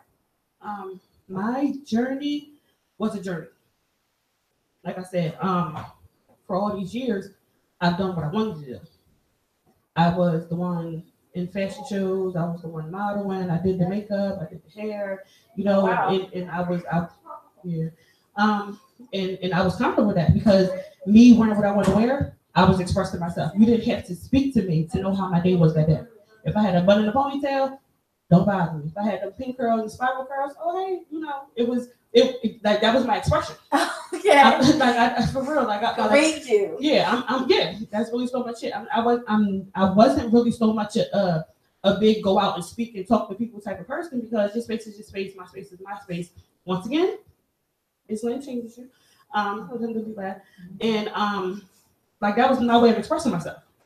So for me covering, it was like I'm losing myself. Like, who are you? Like, you can no longer express your stuff in that manner. But at that point, like I said, when I, reverted to Islam, I didn't have the knowledge. I just knew I had to cover. Right. I didn't know why. Mm-hmm. I didn't do that. I had to get on this one page with God. So that was more important to me. So like I said, I took my journey as I was in the religion. I had the overgarments, but I had the color scarves and the sneakers. Then I wore the nail polish. Like it was a lot. It was a lot. But once I understood why I covered, to keep you away from the hey yo shorties, the oh what's going on? Oh, I like them sneaks. Oh yo, where you get them? Like anything to draw a conversation, you remove it. You remove it because oh well, she don't know no better. We know Muslims they supposed to dress like that, so she don't know no better. Let me go at her. Oh she weak. Let me talk to her. Let me holler at her. And once I got the understanding of the modesty, not because I'm a hot pink. Hot pink's my color. So for me to wear all black, it was like I ain't wearing that. Wait, I have a personality. I have life. I have this. But it was like it's not about life. It's about pleasing Allah. If you want to change your way, you want to change your walk, you have to please Allah. You can't pick what you want to do and what you're not going to do. You know what I mean? So even I'm like, well, why do I cover my face? I mean, I still got to see. I got to breathe. I got to do this. Well, you can still breathe with it on. You can see with it on. Once again, your face is a part of your beauty. Your body's a part of your beauty. Your ankles are a part of your beauty. So it's like cover, please Allah. And once I had the understanding and the relationship I wanted with God, it was easy. Like it was easy because God created us. So he knows what's best for us. So when he say cover, you don't say, well, I might cover today, but tomorrow I think I might want to do a pin curl. No, you cover. So it's like once I understood why, like the resistance and, it was went easy. away. Yeah. So as far as your family, did your family accept you covering and full hijab? Your question, they told you speak up. Oh, me. Oh, sorry, y'all. But as far as your family, does your family accept you covering, and are you comfortable with going around your family covered now? And I guess that's something I should have asked all of you. But are you comfortable with still being Sabira with your family and being covered in full hijab? I am comfortable because my clothes were my outer appearance. It didn't change who I am. I'm still that. I All can right, okay, all right now. Or hey, how you doing? High five. Like it didn't change who I am as a person. Me wearing them clothes actually put me in a bad space, because with my family it was like, oh girl, this, that, and the third, blah, blah, blah, girl, look at this, look at that. But now it's like, you handle me different. You understand? You approach me different. You talk to me different. Because when I was dressed like that, whether I was that way or not, I was perceived a certain way. Exactly. You know what I mean? So with me covering, oh, why are you cussing? Like, you ain't gonna talk like that in front of me. You're not gonna do certain things in front of me. You know what I mean? So it didn't change who I was. It didn't change who I am. But it's crazy because I was speaking with one cousin, and it's like, I'm really the only Muslim in my family. Oh, So wow. yeah, so it's really like, Wow. correction, the only practicing Muslim, should we say. Okay. So it's like, I bring a different light and understanding to my family. Yeah. Like, alhamdulillah, like and my other cousin brought that to my attention. She was like, well, I can ask you questions and stuff that I had no clue about. You know what I mean? So it's like, when you are, as Allah say you are to be, you are information for other people. You know what I mean? So it's like, all my cousins are like, well, why you do this? Why you do that? What's this? What's that? What's this? What's that? I can say I'm Muslim and not dressed and not covered and not, walk my walk. They ain't gonna respect me to what I'm supposed to be. They ain't gonna come to me. So now they're not getting the knowledge and information that they want to know. Possibly bring them to Islam, inshallah. So it's like,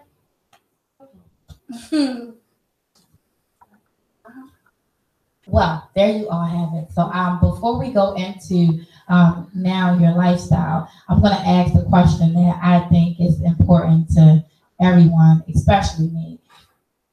It's always perceived that the Muslim woman is oppressed and depressed, and those are the two things that, not that I see it hear from people asking me, but I actually read it whenever there's something that happens in another country, and they have those posts and it's in the paper, and they talk about how the women are so oppressed. Oh my gosh. Do any of you feel that way? Do you feel like, oh my gosh, do you feel oppressed in any way?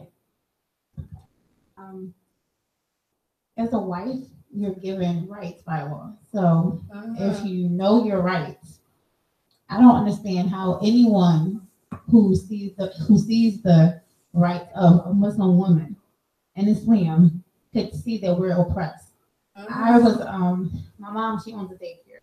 So I see a lot of women who are single moms, who have children, who are married, whatever, but they're not Muslim, and they're working and they're doing all this, and they're like, I don't know how I can't do this. And I'm just like, Islam takes that burden off of you, so if you practice it correctly, it takes that burden that the world that we live in right now puts on us. I think when I was like not practicing and not Muslim, it was just like, it was so much stressful. And I just had a conversation with my cousin, and I said to her, this is the most stress-free I've ever been in my life. Wow. Yeah, and I don't like being oppressed. I don't like being depressed. I've been through all those growing up, so for me, it's like he said, you feel free. So even though I'm covered, you can't see me. I'm free. I'm free from your eyes. Like I'm free from your opinions. I'm free from this world because it's not. I'm not attached to it. I'm attached to Allah. So I only do things to please Allah. So to be oppressed, this world is oppressing. If you turn on the news today, if you go outside your door today, if you look in your own family today, it's depressing. It's so depressing to look to God, to turn to God, to read the Quran. Like when I read the Quran, I feel so much better. Like it makes me feel like I don't have to worry because I know who Allah is. He's my protector. He's my creator. So nothing in this world really can do anything to me because he created all of it. So it's like depressed where? Where I want to clap or something like, wow. Wow. So no, depressed and oppressed, I wouldn't be there. You know, I wouldn't be walking this journey as you have us, and I wouldn't be walking this walk or being in your shoes if I was oppressed or depressed. Trust and believe me when I say that. I don't like being unhappy. With this religion, you find forgiveness.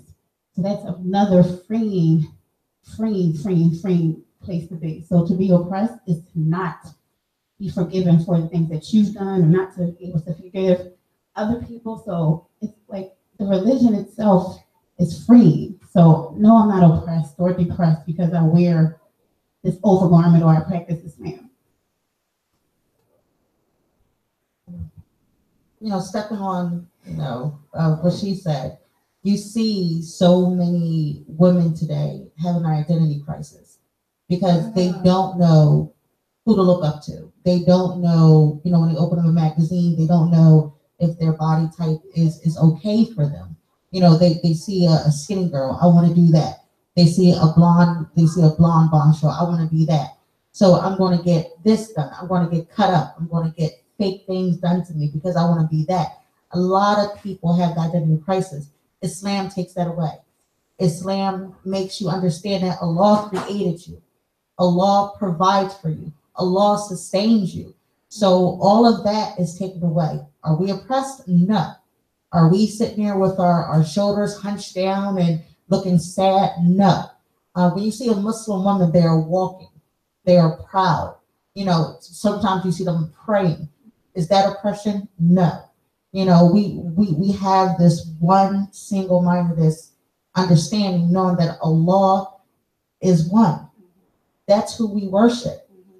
Allah created man and jinn to worship him. That's it. So when you understand that verse, 51, 56, is that 50, 51, 56? Yeah.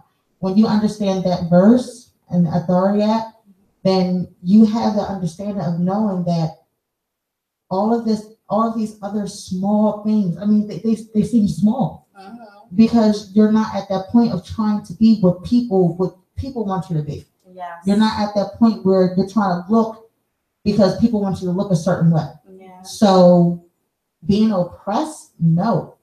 Being happy, being strong, being obedient to your Lord, that's freedom.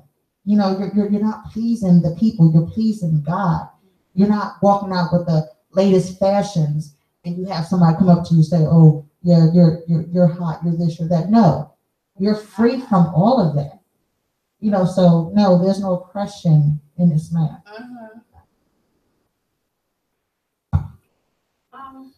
Am I oppressed? No. Am I depressed? No. The only thing that will put me that gives me the sadness and that causes me to be unhappy is just to have loved ones or even strangers that don't have this religion. Like you don't have a clear understanding or the proper understanding of the religion. That's what saddens me, because if you said you're in a religion, you're unhappy, you don't have a clear understanding. We need you to get the tafsir, we need you to sit down, we got to fix it, inshallah. That's the only thing that saddens me, because once again, to know where myself as a person, co-wives and husband, and our companions, to know where we started from, and to see where we are today, only by Allah's permission. Only Allah can do that, because we were in the struggle of doing it ourselves. So we thought. But when you take it to Allah sincerely, when I made up my mind to give it to Allah, everything that I desired came to me. And I didn't have to do anything. I didn't have to do anything. Like,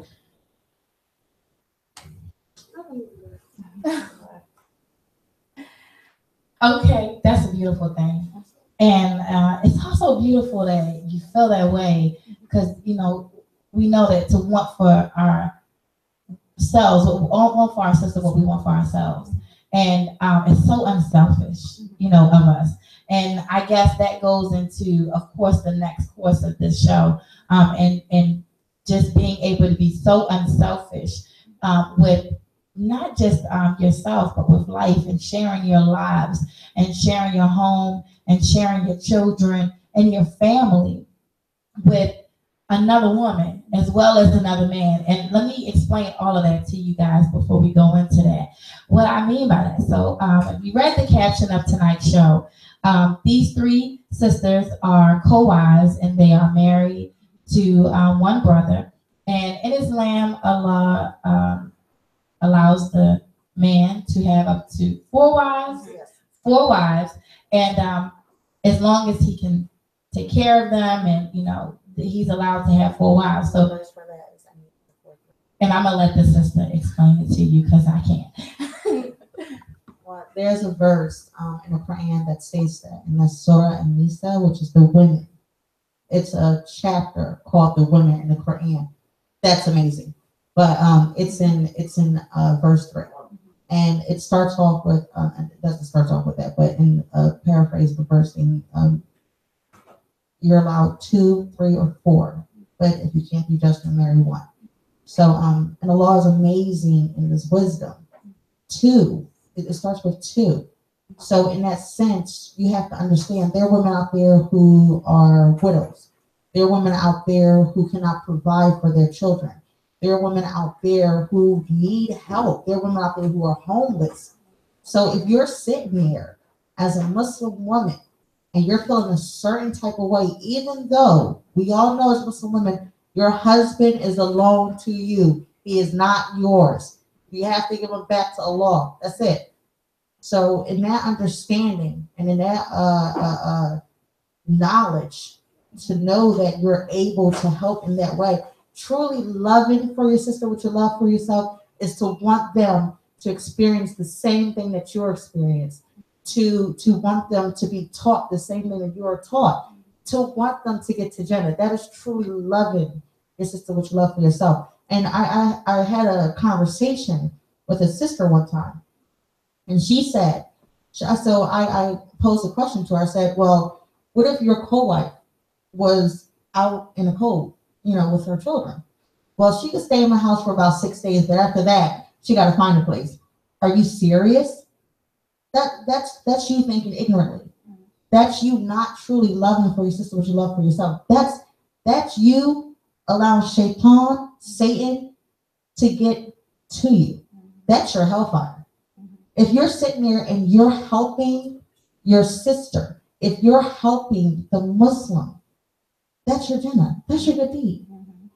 So with that, inshallah, with that, truly understanding that part of the hadith, truly loving for your sister what you love for yourself, and the stage brothers, but we all know sisters as well. Having that true understanding of that, and it goes with the 4 obligatory matters that we need to know. Acting upon that, calling to that, patiently persevere and bear any harm upon that way.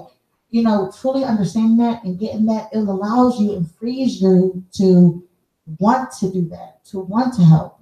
So yes, all of us living together, it's a blessing.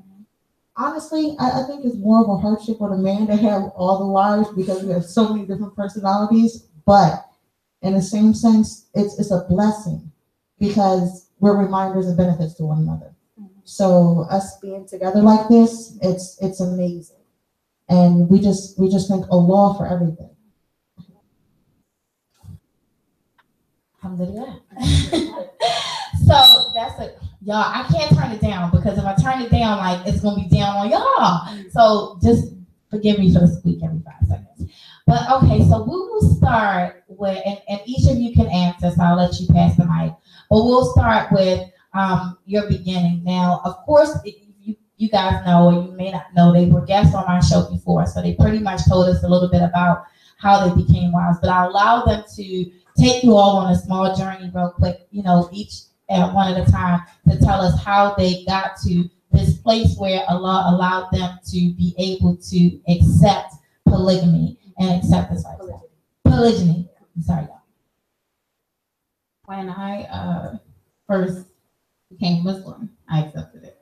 When I read the book, A Hand Through the Door for the Sister, I saw, it talked about everything, most aspects of the religion in regards to the polygyny, worship. But there was one time when my brother was like, well, even my mom, because they know the religion, they was like, well, a man can have up to 4 wives. I said, well, at the time I was like, well, that's what the law said. So for me, it was just like, that's what the law said. So when I my shahada, it was always, that's what the law said. So what's the problem? So, Right. so it wasn't any question behind it. I just was like, how do you do it? So, so for me, when I became a wife, I married someone who had 2 children, and I had a child, and I was working and going to school. And for me, it was like, I need help. I need, maybe somebody to assist or something like that. And I understood even more why we have polygyny and why we practice polygyny in Islam, because it's a support for the whole entire family. So it's not just your husband is getting a wife, you're getting a friend as well, you're getting a reminder. And sometimes I like having my co-wives as reminders, so because they get it, they understand what's going on in religion. It's not like your girlfriend on the street or somebody you grew up with, or somebody that actually is practicing the religion. And like Jamila said, somebody that's trying to go to Jannah as well. So for me, it was always, the law said you can have 2, 3, or 4. So it wasn't a problem for me. So when I met Kasha, I wanted my husband to actually have a wife prior to coming into the marriage. So when I met him and he told me that he's already married, I was like, alhamdulillah, okay, check one. So, and then when I met Jamila, I was like, okay, I was a wife before. I know what it looks like to be in a good situation. I know what it looks like to be in a bad situation. So when I meet her, I love permission. I'm going to see if it's good or bad. Met her, good. Check 2. He's very knowledgeable, so I was like, check 1, 2, like 3. It was like all the checks. So for me, so it's like, okay, well, this is where I should be. So for me, and then as I'm learning more and more about religion and being in polygyny, I love it even more because it's like, I get it. Like, I get why we do this. Like, I get why Allah said for a man to do this. And then to have, to know men, to have a childhood where I've always been around men, not saying that the men that I was around, but just to see different things go on, I get why Allah said 2, 3, or 4, if you get what I'm saying. So, yeah. Polygyny wasn't a problem for me. There are certain things that I had to change about myself, though. I mean, it does make you realize that, you have to change yourself in this religion, and it goes back to rebuilding a village. And rebuilding a village is rebuilding yourself. Right. And having that understanding of, it's not only about you.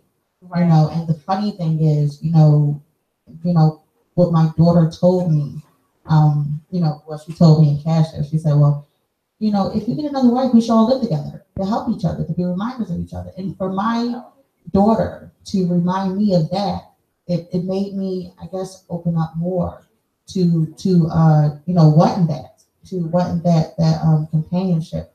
And as women, it's not easy. I know, women are jealous, but you have to stamp that down. You have to let that go, because holding on to that jealousy is not going to get you to Jenna.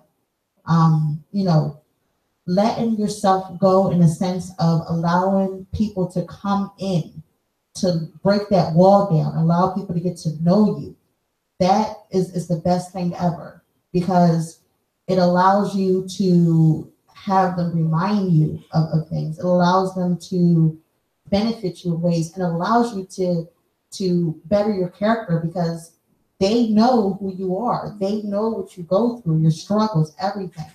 So in that sense, being in polygyny is beautiful.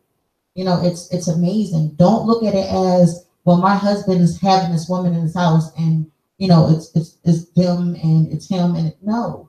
You look at it as, my husband is getting a wife. That's their relationship. I'm going to build my own relationship with this woman.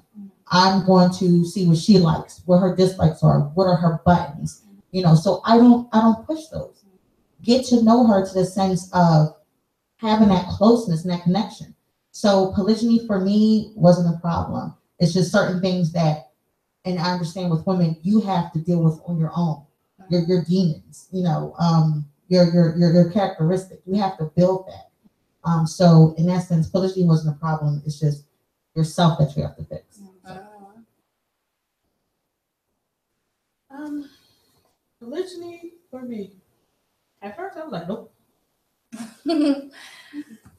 Because like I said, me coming from where I came from, once again, of the forefathers, my man is my man. I ain't sharing. That's especially my husband. That's where I came from. That's what I was brought up. That's what I knew. I'm a woman. I handle my own household. I got this. These my kids. This my man. I wash. I cook. I clean. I do it. I got it. So for me, polygyny, it was like, nope. And then he came back and was like, well, yeah, I'm married. I got 2 wives. I'm like, oh, okay, that's nice. Then I meet them and I'm like, is this for real? For real, because to meet them, like, you meet Jamila, and she gives you like the biggest, happiest woman hugs, like she missed you from kindergarten. And I'm like, wait, she don't know me and she hugging me. Hold up, you in my space. Hold up. Then Layla is just the embracer. Hello, hi. Hey. So it's like, to see it, it was like, wait, this is for real. Because coming from where we come from, dealing with other females, it's beef, it's cackling, it's problems, it's drama. So to come into it, and it was like, are they for real? Like, it was really an eye opener. It was really something different, and once again, because they had an understanding of their Lord, you know what I mean? And polygyny for me was the biggest help I've ever had in my life. Besides my husband, but I lost permission. Because like I said, I was always my own backbone.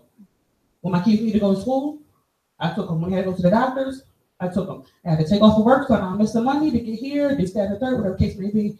I did it. When they were sick, I was with them. Caught up work. Now, you have that burden by yourself. It's not a burden. Why? Because of my mom. I ain't gonna cry about it. I'm gonna chuck it up and gonna get it done. So that was me. So to have these women, I was at work. I'm like, oh man, I forgot about the kids' doctor's appointment. Layla was like, Sabira, go to work. I got it. Oh, okay. You know what I mean? So it's like, even still, it's still like my daughter. She's such a bubbly little person. So her and Jamila be hugging it up, and I'm like, okay. You know what I mean? So it's like, my daughter still has that adult figure, that other woman to look up to. You know what I mean? That's good for her. She's a Muslim woman. So I don't have a problem with you looking up to this woman. I don't have a problem with you, being around this woman. So it's like, it's alhamdulillah, like, it's for us. It's for the women. It's for the women. It's for the women.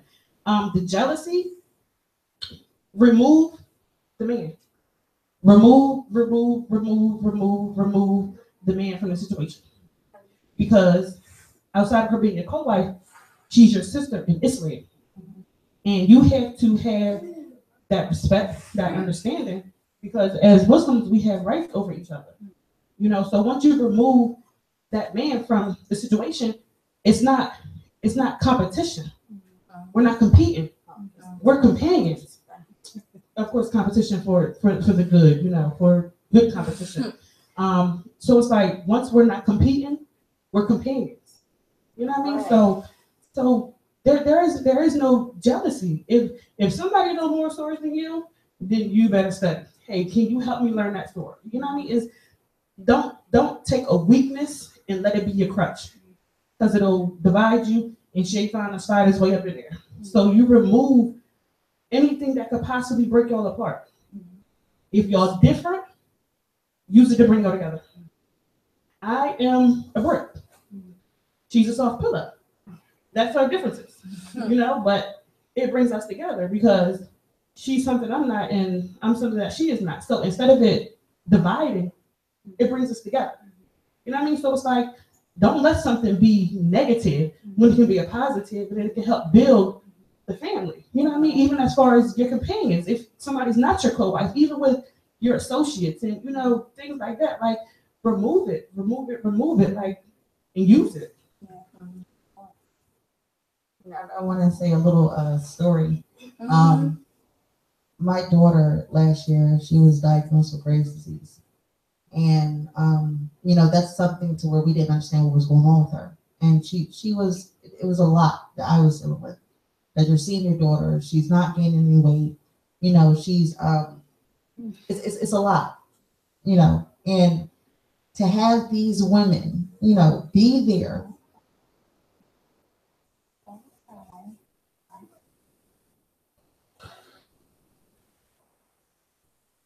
To have these women be there for that, and to remind you that you're not alone. You have God. This is a test. This is a trial.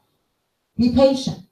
To have them be there for my other daughters, because it gave me, time to spend time with her while she was in the hospital. She was in the hospital for weeks.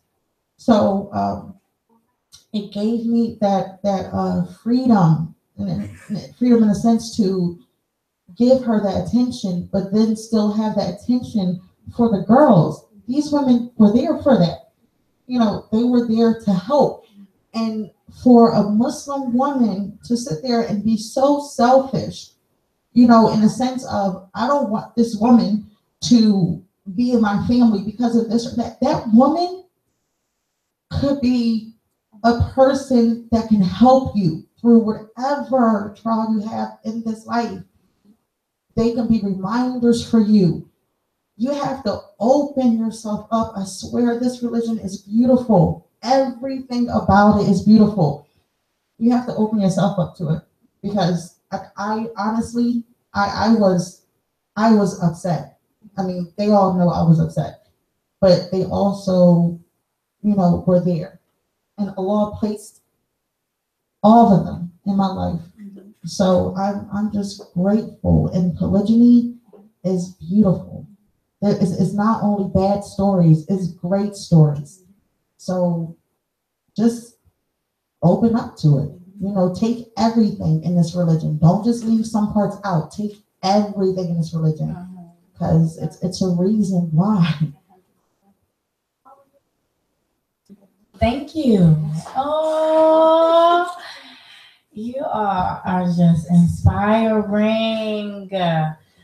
Oh my goodness. So I'm gonna, they be having me tongue-tied, but it's so beautiful to be able to see women elevate on the level of being able to be selfless, because that's really what it is, and because of, I love that term, as our forefathers, because as our forefathers, we've grown in a world, in a society where you have a mom and a dad. We just talked about my grandparents, and my grandparents have been married for 63 years, and my parents have been married for 38 years, you know, and so in today's society, that's the norm.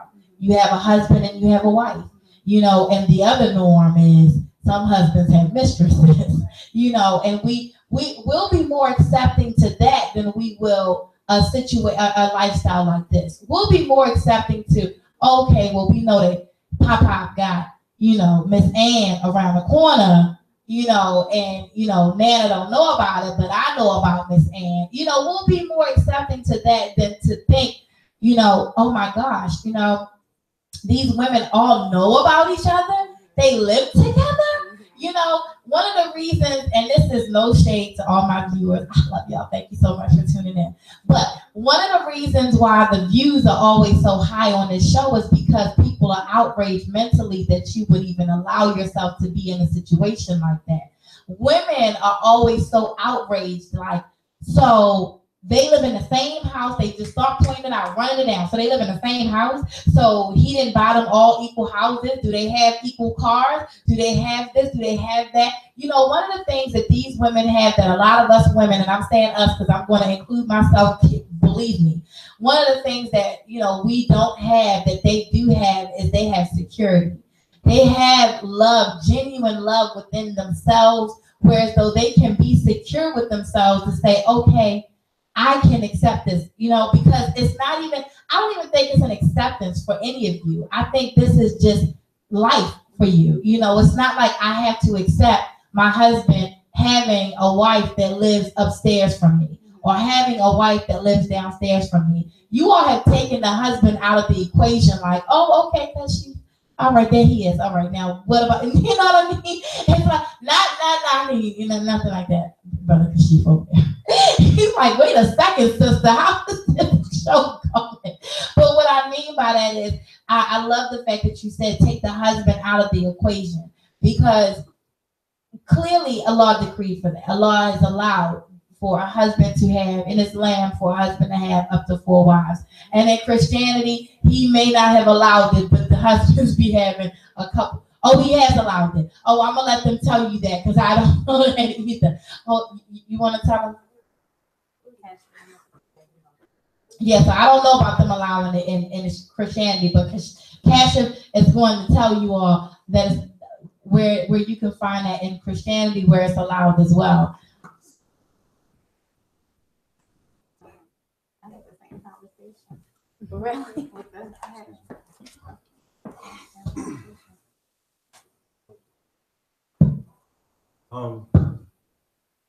It's not, let me just say this.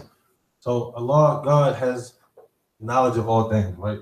And he knows the past, present, and future. For an example, I said before, for everybody to think that, to just imagine, or, you know, on the reality that we exist. And we all exist, and we didn't ask to be here. So if we ponder on this and know that we do exist and we are here, then some force, which is God, of course, put us here. So if he put us here, then that means that in proper perspective, excuse me, he knows best on how his creation should live versus how we think we should live or how we want to live. So for many generations of the past, revelation to revelation to revelation, all the way back to Abraham.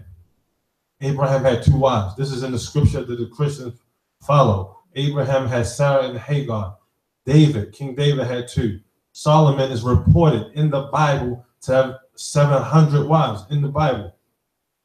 And the list goes on. It just shows you that if you want to say that, well, Islam is crazy because they allow a man to have more than 1 wife, this is not something new. This is not something new. Even non-religious people in the past did this because it improves on society and makes better nations, right? And like they said, they already named the benefits for the women, because some people say, well, what's the benefits for the woman? It seems like it's only for the man.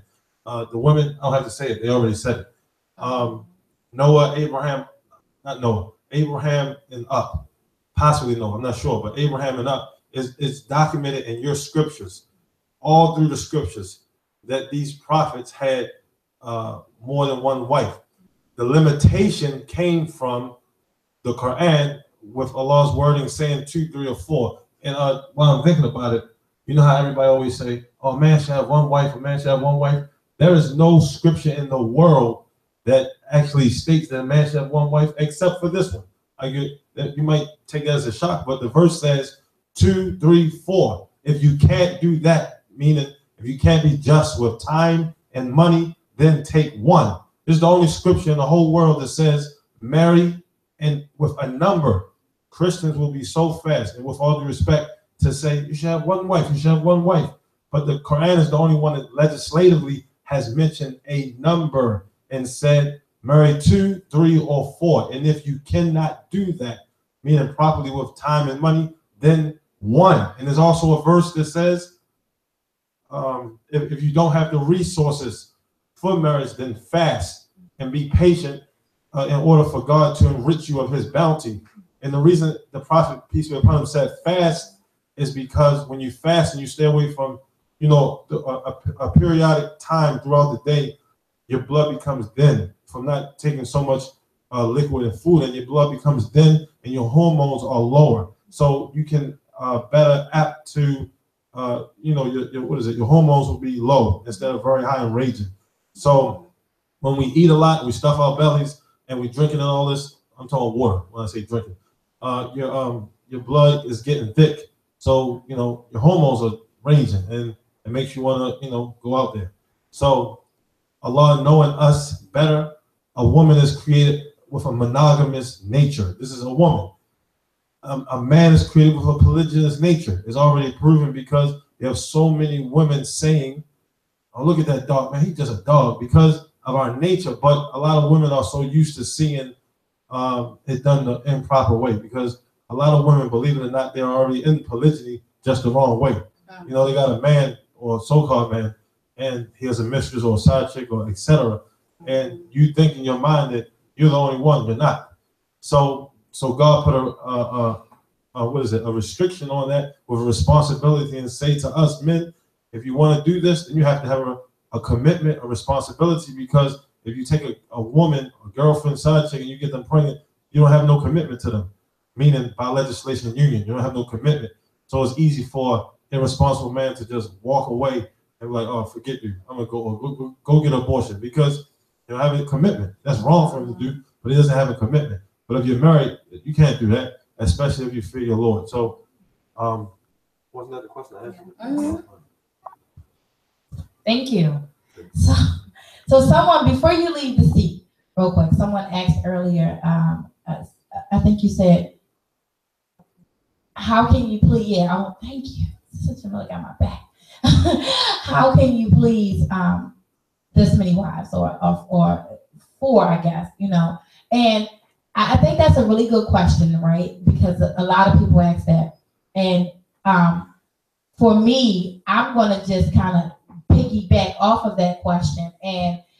And so with 3 wives and you still have the option of having a 4th wife, are you, and I'm just asking you personally, because you're the brother that's before me right now, are you content with having 3 wives? Is your desire, if not, is your desire for another wife a world like a manly desire for another wife, or would your desire for another wife be and please, if you don't want to answer this, don't, but this is my curiosity, honestly. But and also, if you were to take on a 4th wife, would you feel that you would be able to be just with the 4th wife, having these 3 wives already be kind of like one? I mean, I don't know any other word to say, but so that's 2 questions. And you'll have to answer one of you. That's like 5 or 6 questions. I know, right? Before I answer, I'll quote a very religious man from the past, Imam Bukhari, rahimahullah, may Allah have mercy on him. He said a statement, a very intelligent statement. He said that knowledge is the prerequisite to speech and action. So before I speak and act, I should have knowledge, and if I don't, I should be quiet. I'm not going to speak on myself first. I'll give you my personal answer later. Well, later after I say this.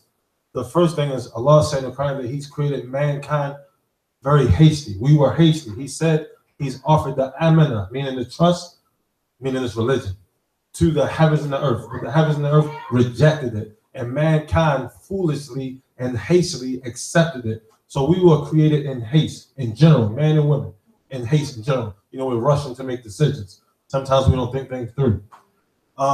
There's a hadith. It is da'if. It's weak, but the scholars use the virtue of it. It's a weak hadith. A weak hadith means a weak narration. It could be authentic, but because it's weak, we don't rely on it. But there may be a virtue in it. And it says, al-ajlatu mina shaytan ila dalada, meaning that hasteness to move is from to move fast is from the devil, and it has except for some manners. But anyway, my answer is this: men, I said, were created polygamous, right? And a polygamous nature. So men, in general, in a general sense, have an urge for many women. That doesn't mean, I'm speaking in general now, that doesn't mean that every man is always every second desiring many women. It doesn't mean that. It means that in our nature is averse to the nature of a woman. So a woman could be very content, like, you know, I just want my man, whatever. But a man will have a woman, love her, be content with her. You can be content and still yearn for something else while you're content. As you see, I have 3. I'm content with each one of them, and I love each one of them, right? And remember, the heart is controlled by the Creator. So when somebody says, well, how do you control this? I don't. No one does. A man, a woman who has many children, right? You have children, I already know. You have children. You love all of them. No one would reject it, and they wouldn't either. But God controls your heart. Some parents, I'll speak on myself, but I'm not going to put you on that spot because they're right here. So for my children, I have 4 children. I love them all.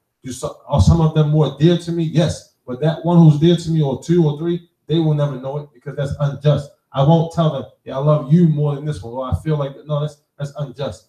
But a person may love one of his children more because they might be the first child. But in the sense of the women, Allah says in the Quran, and do not, if your love for them is more inclined to another, then don't love her so much where you're more just with that one as to leave the other one hanging.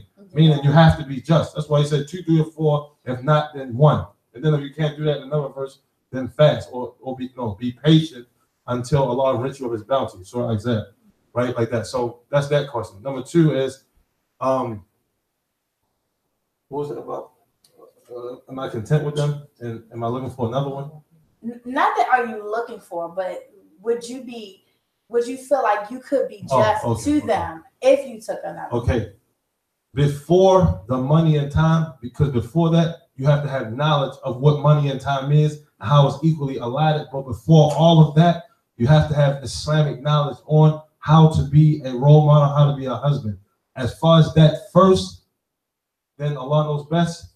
I believe I'm content. But I don't mean that in a boasting way, like I have this much knowledge. No, I mean I'm content knowing that I'm able, by His permission, to lead a family. As far as money, I have money from the Creator on different sources. I have different incomes that I have that allows me to justly take care of this household. That's not from something of my own knowledge or something I've done on myself. It only came from Him. Everybody struggles. But then there's a time in my life where I struggled, where I had no wives. And then Allah, the Creator, gave me a business, and then 2 other sources of income like that. I don't ask them for a dime. You know, it's just like Prophet Muhammad and Khadija, radiallahu anha. Khadija was the figure that had the money. You understand? She was rich. It shows that women can have wealth and a man cannot usurp. I'm saying it with this vulnerable language. Usurp that money, can't take that money. So a woman, her money is her money, and it cannot be taken or forced from her. A man can advise her how to do with it, but that's it. And a man's money is their money, you know? So this is how it is. But as far as a provision, then yes. Am I going to rush? No. I always tell them, because they, believe it or not, they're really the advocate for this. When the second wife and third wife thing is really not me saying, hey, be my second wife or third wife. It's them saying, we feel like that you can benefit someone else because how you're benefiting the house, and they can speak on it themselves. Oh my gosh. Yeah, we feel like you can benefit someone else. Y'all not from America. Y'all not from Earth. I'm just kidding. Actually, she might be not from Earth. None of us are. We from created. I know. That just took me like, wait, what? Okay. So Wow. they say that, and you know, you can stop me when I'm wrong, but they say that, you know, you're a benefit for us. It could be a benefit for someone else. I don't look at myself different than no other man. I don't think I'm better because I have 3 wives. There's people out there who got 4 wives and 3 like me, and it's better than me. So it's about a person recognizing that blessing. And the Quran, it says, "A'udhu billahi minash shaitanir rajim. Bismillahir rahmanir rahim. Fabi'ayyi ala'i rabbikum ma tukadhiban." Translation means, so which of the favors of your Lord will you both, jinn and mankind, deny? Right? And so because this is a favor, I don't deny it. You know, I don't deny it by being ungrateful. Neither do they. So it's not just a one-sided thing. We help each other in that way, and we grow together. So I think that's why in our household is able for us, because people be like, that has to be fake. People see this and they're like, that has to be fake. Y'all get along, that has to be fake. People are so used to misery, they can't see past it. This house is a happy house. Do we have problems sometimes? Yes, we have problems. You know, yes, we have problems. Do we have major issues? No, we don't fight and fuss and all that. We have minor issues like any other family. Hey, you left the plate on the table. You should put that back in the sink. You know, stuff like that. You know, the kids take the trash out. You know, stuff. You know, you punish. You know, stuff like that. Any other house will have. Are they getting beat on? No, I despise that. I don't beat them, and I'm pretty sure that the proof, because somebody can say, "We just saying on the camera." I don't know a strong woman, let alone 2 or 3, who's in a situation with a man beating them when they not going to jump him and kill him. Right. Yeah, like that. So right. That's not happening. You know, there's no major oppression. So we're calm. And I always ask and I always say, I ask Allah to protect us from that evil eye. Even though I'm saying it now, because every time I come on here, I know people watching. And I have to say, because everybody ain't genuine. I will assume that everybody here is genuine, but that's not the case sometimes. So for those who are genuine, then we want for you what we have with ourselves. We wish that every man could do this and every woman could be content like this. We don't want nobody on the side. And for those who don't like us, we still love you because we love for you what we love for ourselves. And we wish that, I don't want to say wish, we pray that Allah guides their heart to be more understanding and open and not narrow-minded. You know, they used to say that jealousy is a female trait. It's a female trait where some women can control it, but for men to be jealous of another man for something that you have been able to do yourself, why don't you stop focusing on him and do it yourself? If you need help, ask the one who has it, can he assist you? Because, you know, all of us are under somebody. You know, the Prophet ﷺ, he said, in life, don't look at the people above you in status, but look at the people below you in status, because if you look above, you can become ungrateful and it'll make you do some crazy things. But if you look at the people below you without disgust, it makes you humble, and you'll say, Alhamdulillah. That means, I know y'all been hearing us say every word. We got to remember to translate. Alhamdulillah means all praises be to God and thanks be to God. So we say, praise be to God for us being in a situation like we are, because we could be worse off. But when we see those people lower than us, we help and assist them so they could be like us. But we don't look up to the status because it can cause us to not be humble. Wow, well, thank you. Those are all good. So, one of the things I heard you say was that you all have a happy home. And that was my next main question for all of the wives is, are you genuinely happy, or have you allowed yourself to find happiness within your situation? So I don't know if you understand the question, but sometimes in life, we will find ourselves just finding happiness in a situation and being content. And one of the things that I know that may be misperceived is that when in polygyny, that some wives are like, okay, well, let me just tolerate this situation because of what we just stated. You know, there are women who are in this situation and are either unaware or just not wanting to see themselves in the situation. So being as though this is something that you all have chosen, and y'all actually making decisions, I can't get over that. What Layla had me when she first said, when we first met, and you said that you wanted your husband to take another wife, I was like, what? But, so I'm sure you're happy. This is what you wanted. So I guess really mainly for Sister Jamila and Sister Sabira, like, is this something that you have allowed yourself to find happiness in? Or are you genuinely happy? I could definitely say that is genuine happiness, because it all comes down and boils down to one thing: your obedience to God. once you have the obedience and understanding of Tawheed, which is the oneness of the law, and once you have that understanding of really loving for your sister, what you love for yourself, and once you have the understanding of, understanding this religion, the Quran and Sunnah, then there's no other choice in it. But there's going to be depression. There's no depression in it. There's true happiness because you're not imprisoning yourself. You're letting everything go. Right. Because when you really think about it, and I always tell my daughters this, like, once you think about the things that you go through, like say for example, you're going through something right now, you're not going to go through that tomorrow. You're not going to go through that in the future, inshallah. Allah is going to take that away. So the small stuff, and I say small to people's big, their problems are big, but it's small because in a sense, or what I mean by it's small is that once you sit there and truly understand that, you're not in control. Allah is. Once you understand that He's the creator and He's the one that provides for you, He's the one that sustains you. Once you understand that, then there's no reason for you to be unhappy. There's no room for that. As women, of course, sometimes we have emotions. Right. But once you go back to understanding, going back to Allah, going back to Quran, once you have that and understand that, then it goes away. So genuine happiness, yes. Content, yes. Loving and being thankful and grateful that Allah brought these women in my life, yes. So, it's genuine happiness. Okay, can you repeat the question again? Are you genuinely happy? Did you have to find happiness within this, or are you genuinely happy with living this lifestyle? Okay, I'm genuinely happy, and I can only say that because it's when you experience something you've never had before, you can't fake it. Oh, you know what I mean? Very true.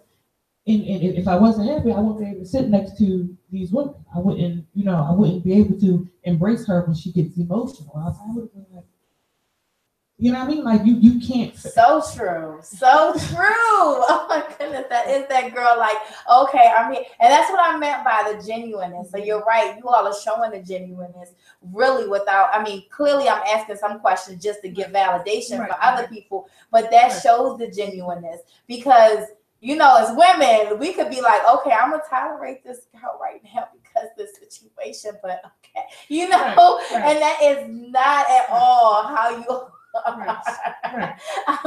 yes. So did you find yourself, that's what I mean by like coming into that. Have you ever felt that way? Like, I know you said when you first met them, Sister Jamila wouldn't even allow it, I guess. So it's just, no, don't even answer that. She wouldn't even allow it. She gave you that big old hug. She wouldn't allow it to be. Yeah. It was embraced. Like for me, it was okay. You coming from where I come from, I'm gonna say it again. First of all, we don't let other women cook in our kitchen. Oh, wow. No, wait, hold up, stop, no. All of this is mine. I have all of this. I'm a woman. I got this. This is what we do as women. Yeah. I got this. So it was like, how am I going to live with these women? Right. How am I going to live with these women? Right. I've been this way for this many plus years. Yeah. And now it's at the point where it's like, I got boys. I'll be moving within some years, inshallah. How am I going to live without these women? Like, it's like, so it's like, how am I going to live without them? So I'm just going to have a house, and we just want to go to sleep at that house. But, so I mean, I listen, I don't cook every night. I don't have to cook every night. I get off of work, chill, watch a movie with my kids, and dinner's being cooked. I don't have to be the big bubbly, big happy. I don't have to be sad. Like you have a break. Something that a lot of mothers and wives and women are not used to. You get a break. Yeah. That's only legislated by Allah. Yeah. And it's done with genuine love. Yeah. You know what I mean? So it's like, I'm genuinely happy. So let me ask you, as a woman, I can only imagine that all of this, and I'm gonna use the word perks because there are some perks. You get to sorry about that, y'all. You get, you have, like Sister Jamila said, when her daughter is sick, she has these other two mommies that are there. You have a lot of perks in this situation, a lot of blessings. I'll say that's a better word. In this situation, those blessings, is it the outweighing of those blessings that subsides the jealousy, that subsides the feelings of insecurity? Because as women, no matter what, and I can just say, because I've unfortunately been in a lot of polygyny situations and was not chosen to be in them, but I was up in them, believe me. And that's why I know also that, like, okay, I'm gonna tolerate her right now because I ain't gonna scratch her eyes out because I don't want him to leave me. But I'm gonna be nice, but I didn't have what you all have. So I can only imagine that if I was to have that, the situation would have been 1,000 times different. I probably wouldn't have flattened her tires. You know what I'm saying? So, I'm kidding, y'all. But I would not have felt that way. I wouldn't have had any type of animosity or anger towards her because it would have been done the proper way, and I would have, you know what I mean? So I guess that's what everybody should take from this. Instead of looking at this situation and thinking, oh, it has to be bad. Oh, he has to be doing this. Oh, she's lying. Oh, it's no way. One of the things that people say all the time from the show that you all want is, oh, he is so wrong. He's not supposed to have them in the same house, or they aren't getting what they're supposed to get, and they're not being treated justly because they shouldn't be in the same space. And I'm like, oh my gosh, the defense level that I have to be on sometimes, and I don't mind it because y'all know I don't care. But I feel like, wow, like they're not looking at the blessing of it all, and having you all take us on a walk through your journey is to pretty much give everybody that blessing of it all. Like, you're blessed to have each other. You're blessed to have, I know I long for friendships. Lord knows, to be able to have a friend that I can genuinely say, you know what, Kayla, Kanaya, go ahead and talk to, her. You going through something, go ahead and talk to her. Well, I got to go to work, go ahead and be with her, or something like that. It's a beautiful thing. So to be able to have that, is that what allows you to subside all of that womanly jealousy, insecurity type of feelings that I'm sure you still have inside there somewhere, but it subsided? Because you can answer. For me, I have 2 daughters. One is 8, and because I'm married, and Islam, when you get married, your child has to go to the father of your ex-husband, like she was her father mainly. And my oldest daughter, she's 14, so I'm not just happy because I have support from my co-wives. I'm happy in this marriage because it reminds me of Islam. So it's not about when I first thought about it was like, oh, I had support and I had this. That's the after part of it. Like, that's the after Islam part. Like, it's a reminder. Before I was married, I was alone. I really didn't have that. I didn't have that support that support that you're supposed to have in the Islamic community. I didn't have that friend I can call on and say, that will remind me of Allah.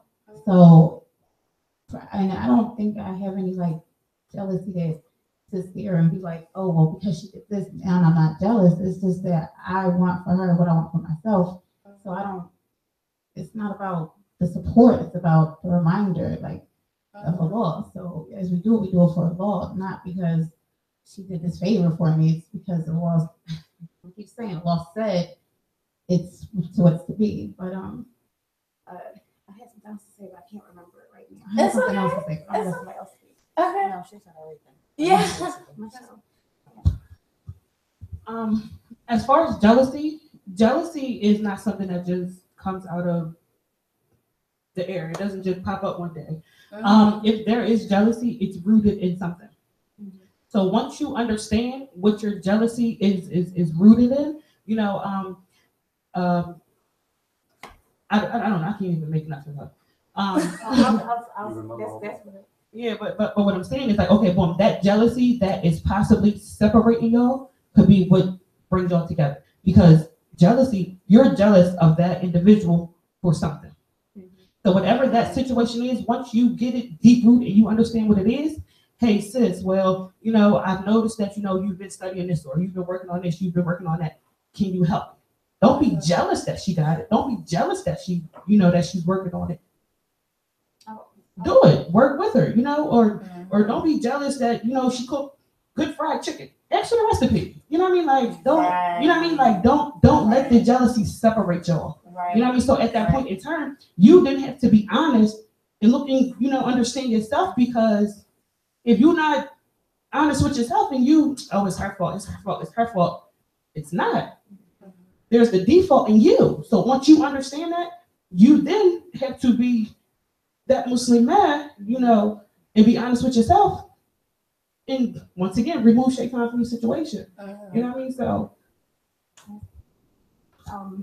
that's what I was trying to say. It's not about the other person.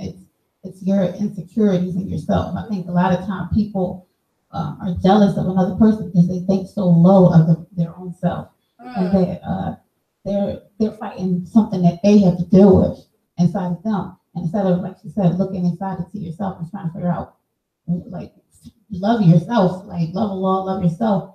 You hate somebody else because you really hate yourself. It's not a battle of outside, it's a battle of inside that you have to deal with. So that's where jealousy, I think, mainly comes from. A lot of times when I talk to women and I'm like, they want to be on top. They feel like they're insignificant. They feel like this person is taking more importance than me. Like, when you hear a woman that finds out that their husband has cheated on them, it's not, that he's cheated. It's the fact that she's better than me. He found something better than me. So that's when they become even more jealous. Like, it's something wrong with me. So for me, if you fix what's going on inside yourself, there is no jealousy that you can deal with. You have to fix your relationship with Allah and fix yourself. Like, okay, well, there's no jealousy. Okay, just me, y'all. No, just kidding. But no, I just know. And again, of course, because it was done improperly in my situations, one of the things not that I felt jealousy, but I felt a sadness of, well, why her? Or what did she do that I'm not doing? Or what characteristics does she have that I don't possess? Those are the things that I got. That's where, like Cassius says, like, knowledge precedes speech and action. A man has to, for the men, I'm gonna speak for the men, they have to, when they're doing this polygyny or going to say that they're going to do polygyny, they have to think about it, think about how, and get knowledge on it in this, like, and do it the right way. Right. Because that avoids sometimes, because even when men do it the right way, the women still are like in their feelings. Yeah. So, because so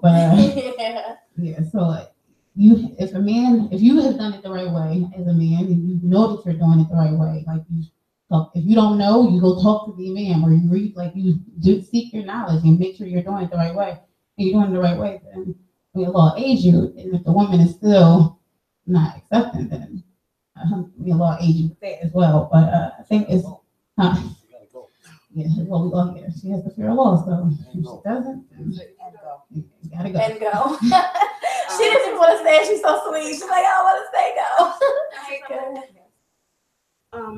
Go. Some people say, if the man goes about it the right way, if he goes about it the right way, the man is not required to tell the wife that he is seeking marriage or he is married to another woman. So saying that he's going about it the right way, define the right way. So if the husband does come home, hey, I got married today, alhamdulillah, there is no, what did I do? Why am I wrong? Why not me? What's this? What's that? That shouldn't be the question. That is his right. It says nowhere in the religion where we can question his right. That's his right. Alhamdulillah. Embrace her as a sister in Islam and, be her co-wife. I mean, plain and simple. So as far as saying he didn't do it the right way, by Allah's legislation, he did. You know what I mean? So can you go ahead? I just wanted to say it's not about questioning what the man did, but you can't question about what law decreed. Like it's one of the 6, articles of faith. So it's like you don't question the decree of a law. It's you are okay with the decree of law, the good and the bad of it. You're patient with it. And I always state the book that I read is 100 Pieces of Advice by Edward Collier. And it's a beneficial book. It's a great reminder because one of the chapters is 10 ways to deal with the trial and test that you're going through. And one of them is patience. So if say your husband is gone for 3 days, and your husband is not this man who just literally does this all the time. As a believing woman and a wife, you're going to know, okay, he has another wife.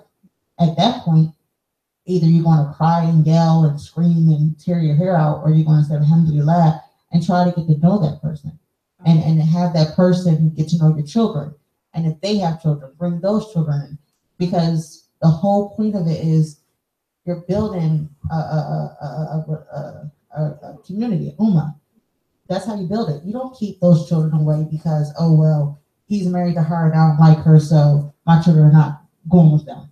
Or, she did something to me, so I'm going to go ahead and not forgive it.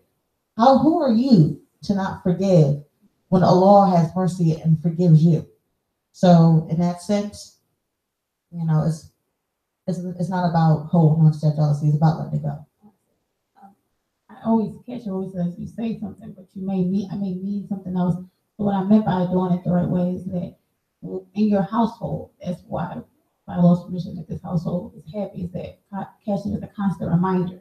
Like you aren't just leaving your household, like if your first wife, you're married to your first wife, you're teaching her, you're reminding her of Islam, you're making sure that she is aware of her Lord, so when a second wife comes along, it's not like she's overwhelmed because she hasn't been reminded. So that's what I mean by the right way, like reminding your wife, making sure that she understands her Lord, like taking care of her in that manner, making sure she understands Islam in the right manner. So okay, so 2 things. One, before I forget, because I'm never going to second. If you could tell me or read to me or give, not just me, but everyone out here, where it says in the Quran that the husband does not have to tell his wife, definitely want you to do that. That's first. Second, when Allah says to be just, and this is my perception of just, is, and if I'm wrong, you can tell me, but just is to to narrow it down, to sum it up, to just say be good, be mindful of her, like to take care of her, to do right by her. I'm gonna just say that, and I know it's deeper than that, but I mean to just be just. So if I am to be just to someone, if I'm to be just to you, I'm going to be considerate of you.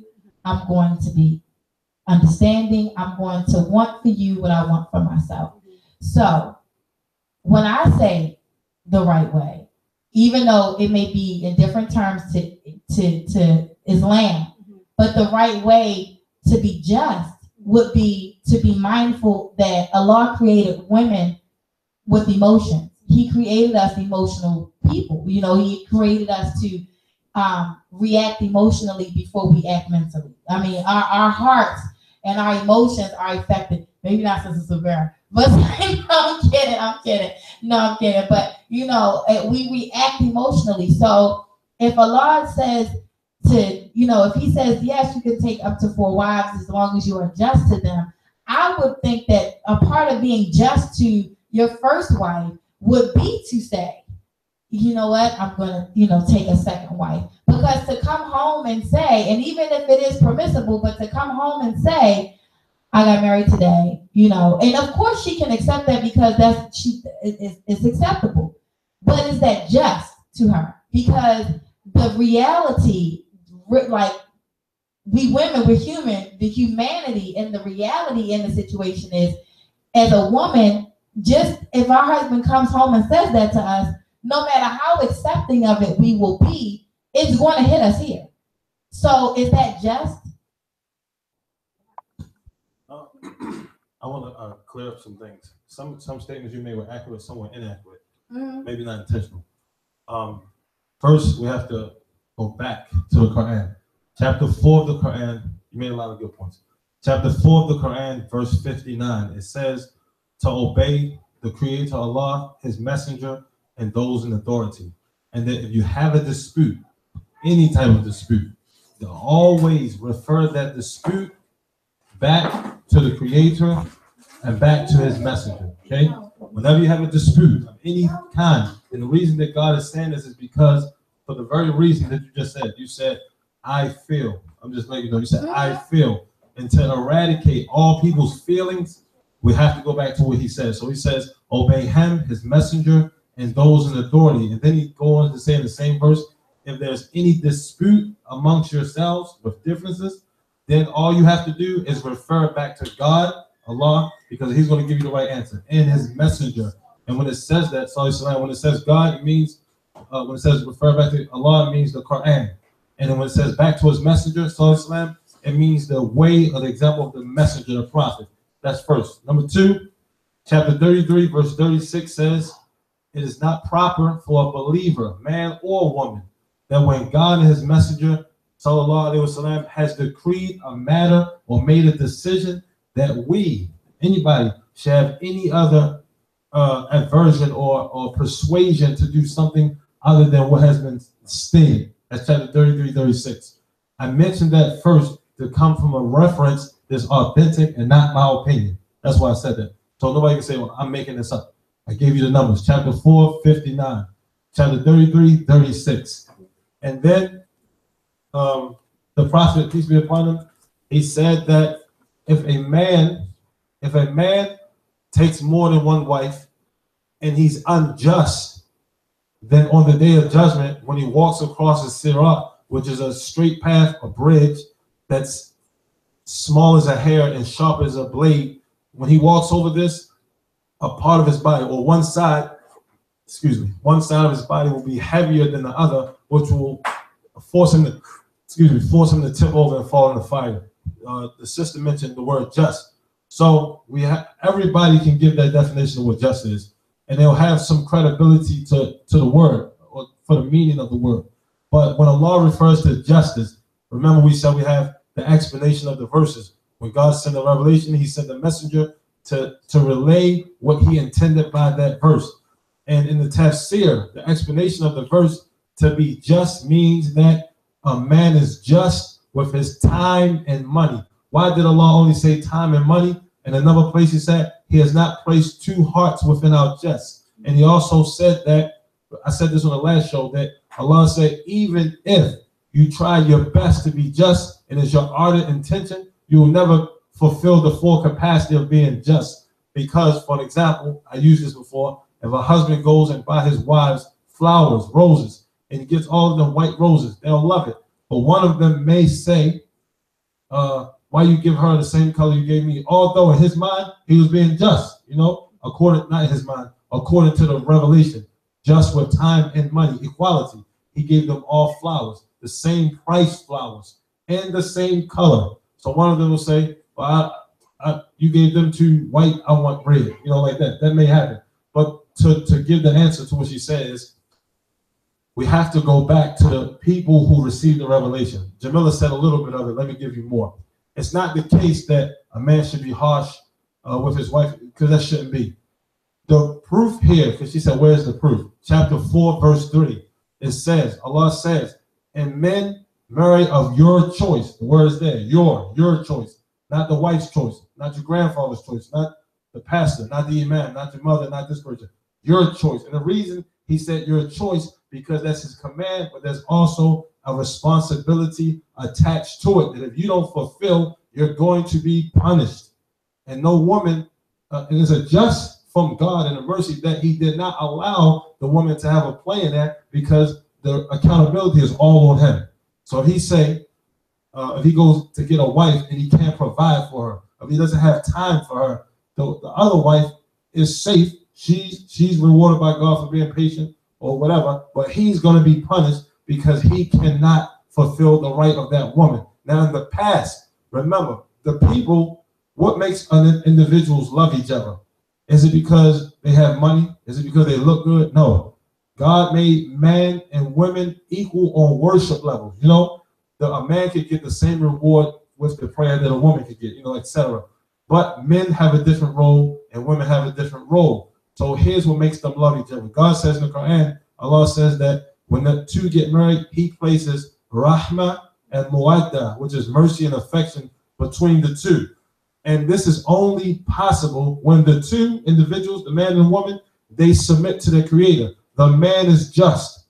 He spends his money, and Surah 4 it says the men are above women a status because they spend from their wealth and they maintain and they provide, right? They're not tyrannical. They don't kick in the door. They're humble and they're meek with their wives, meaning kind and courteous, but they provide for them, they shelter them, they clothe them. So this is the maintainer. This is justice according to his definition.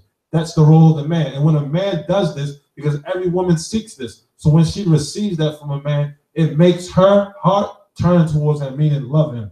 And when the woman sees that a man is doing that out of her own volition and will, she respects him. And if he orders her something, and a lot of people, they get mad at that word order. Yes, I mean order, but I mean order or advise from what God says to do, which is wholesome. So if he does that and he's calling towards good, she directly inclines towards that with no issue because she recognized the favor that's in front of her. And she's devoutly obedient to him. I don't mean she's a slave. I mean, she's his wife and she serves him except for if he calls her to do something wrong. Then she backs away from that. So that's the justice. Now, because a woman and a man recognizes that God has made the legislation that a man out of his own choice, because in the verse, chapter 4, verse 3, it says, choose from what you choose, or choose the women from amongst your choice. 2, 3, 4. But if you cannot be just, and the tafsir refers to money and time, then only one. And like I said, the other verse in Surah Azab says, if you don't find the means to get married, this is where you can see it means if you can't be just, then be patient until God enriches you from his bounty. That's that. The next thing about not telling, and it denotes it in that verse where it says your choice. But if we go back in the past and we see, and even today, but more so in the past, the companions of the prophet, their character was so high, meaning so great. And the proof of this is chapter 98 in the Quran. God says, Allah says, I'll say the Arabic first. A'udhu billahi minash shaitanir rajim. Bismillahir rahmanir rahim. Radiyallahu anhu wa radu an. That means that translation, Allah, God is pleased with them, meaning these men and the women, and they are pleased with their Lord. So Allah already classified them as being pleasing with all of that action. So if you have a man who fulfills this characteristic of providing and maintaining, etc., and he's only doing good, a woman will have no bad idea or, bad omen, or not omen, but a bad idea about this man. So if this man is missing for like 3 nights or however many nights, the first thing she's going to think of is he hurt? Is something wrong with him? Not, he's out there with cheating or this and that. If he's wholesome, is he hurt? Or did his job make him work later or something like that? When he comes back, because if he has another wife and he has to spend his time with her, he has to be just for her. When he comes back home and you see him the next day and you see that he's okay, you automatically assume he's not hurt. If you see that he's back and he's still showing you affection and love and all of that, and he comes back and he's doing what he's supposed to do, his obligation, you say, okay, it must be that he has another wife. And maybe because I am a woman, that to preserve my heart, he's shy. Maybe he's shy in the form of he didn't want to tell me like that because maybe I can handle it, but I can't handle hearing it. But I can handle it because, like you said, all women, to clarify this, all women are created jealous, but some of them can control it better. That's what makes the people submit to the Creator.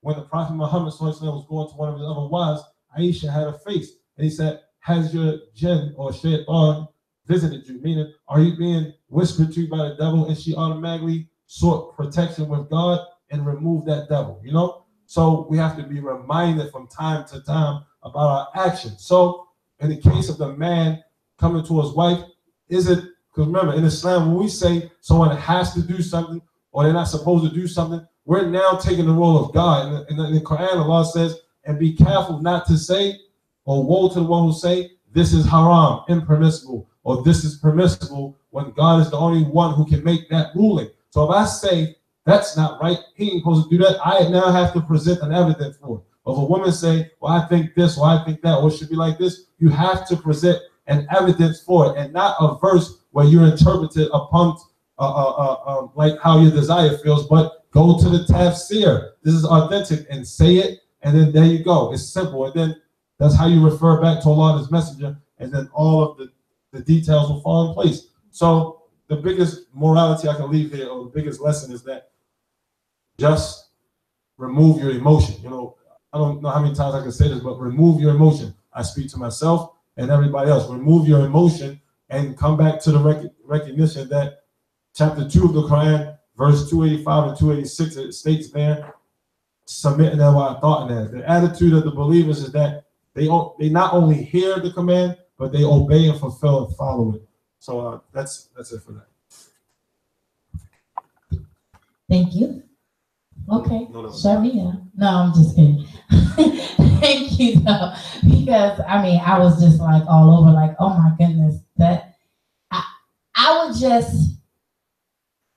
I'm not gonna say what I would do. Sometimes I won't meet y'all. I'll be like, dang, she is lonely. No, but honestly, I just feel like, you know, in any situation, in any relationship, you would want your partner, your husband, to take into consideration.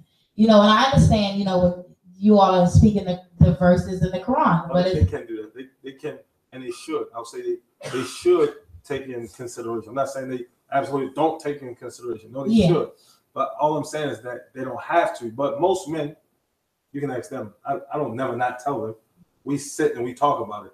And after I'll sit down, me and the woman, I invite them to the wives to meet, because I personally, I'm not about to let any woman in my household that doesn't respect my household, and vice versa. Right. These women here, if they don't respect who I'm bringing in the household, same goes for them. There's no double standard, you know? It's respect on both ends. On both ends. And I mean, that's what, to me, is most important. To have the respect and the consideration and the compassion for another person, you know, because of course we live, well, again, not we, because clearly it's not me, but you all live in a life, in a way where you have multiple personalities. You have different people all under one roof, and it's not being considerate. Like, that's my biggest pet peeve, is consideration. Because if you're considerate of somebody else, it just goes so far. You know, so that consideration with a husband, when you know, I'm saying like doing it the right way, it's just taking into consideration of my feelings. You know, I spoke on the first show when I was saying, you know, my first situation, when I first accepted that for my ex-husband to have a second wife, I accepted it, and then not even but a few days later, I was in the hospital because I really didn't emotionally accept it in my heart. I mentally accepted it because I wanted to keep my husband, you know, but once it set in, like, oh my God, you know, it just, I was like, oh, okay, nope, I'm not gonna be able to make it. You know, and alhamdulillah, I'm still here today. But that's the realization. That's not just my reality. That's a lot of realities for a lot of women. Just the thought of her husband being with someone else. And it's, to me, that consideration of being honest enough to say, listen, this is something that I want. This is what I would like to do. You know, it goes a long way. Someone in the comments said, well, one person, I was trying to read y'all comments. I know y'all just saw me by accident. Okay, keep calm. I did it by accident. But someone said in the comments that, no, it is that you have 7 days to tell the wife that you have taken away. So I'm just telling you what's in the comments. You can speak on that. And then someone else said, where is it again? That 4-3. So I'm gonna I just read those two. And then another person, dog. I tried to dag. I'm sorry, y'all. I was trying to read the comments real quick and come back and give it, but they gonna answer because the show is like, so they gotta go home. Poor things. They got such a long journey back, so we can't keep them forever. But those two questions I know were the last two questions. I want to speak on the 7-day thing first. I believe that there's some authenticity to the 7 days, but not to that topic.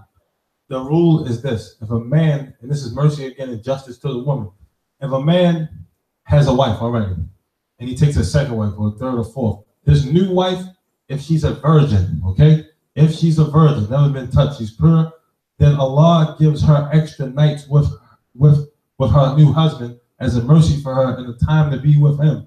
You know, because a virgin is shy. She's pure. She's never been around no man. So, you know, she's going to be shy around her husband. So God gives her more time with her husband.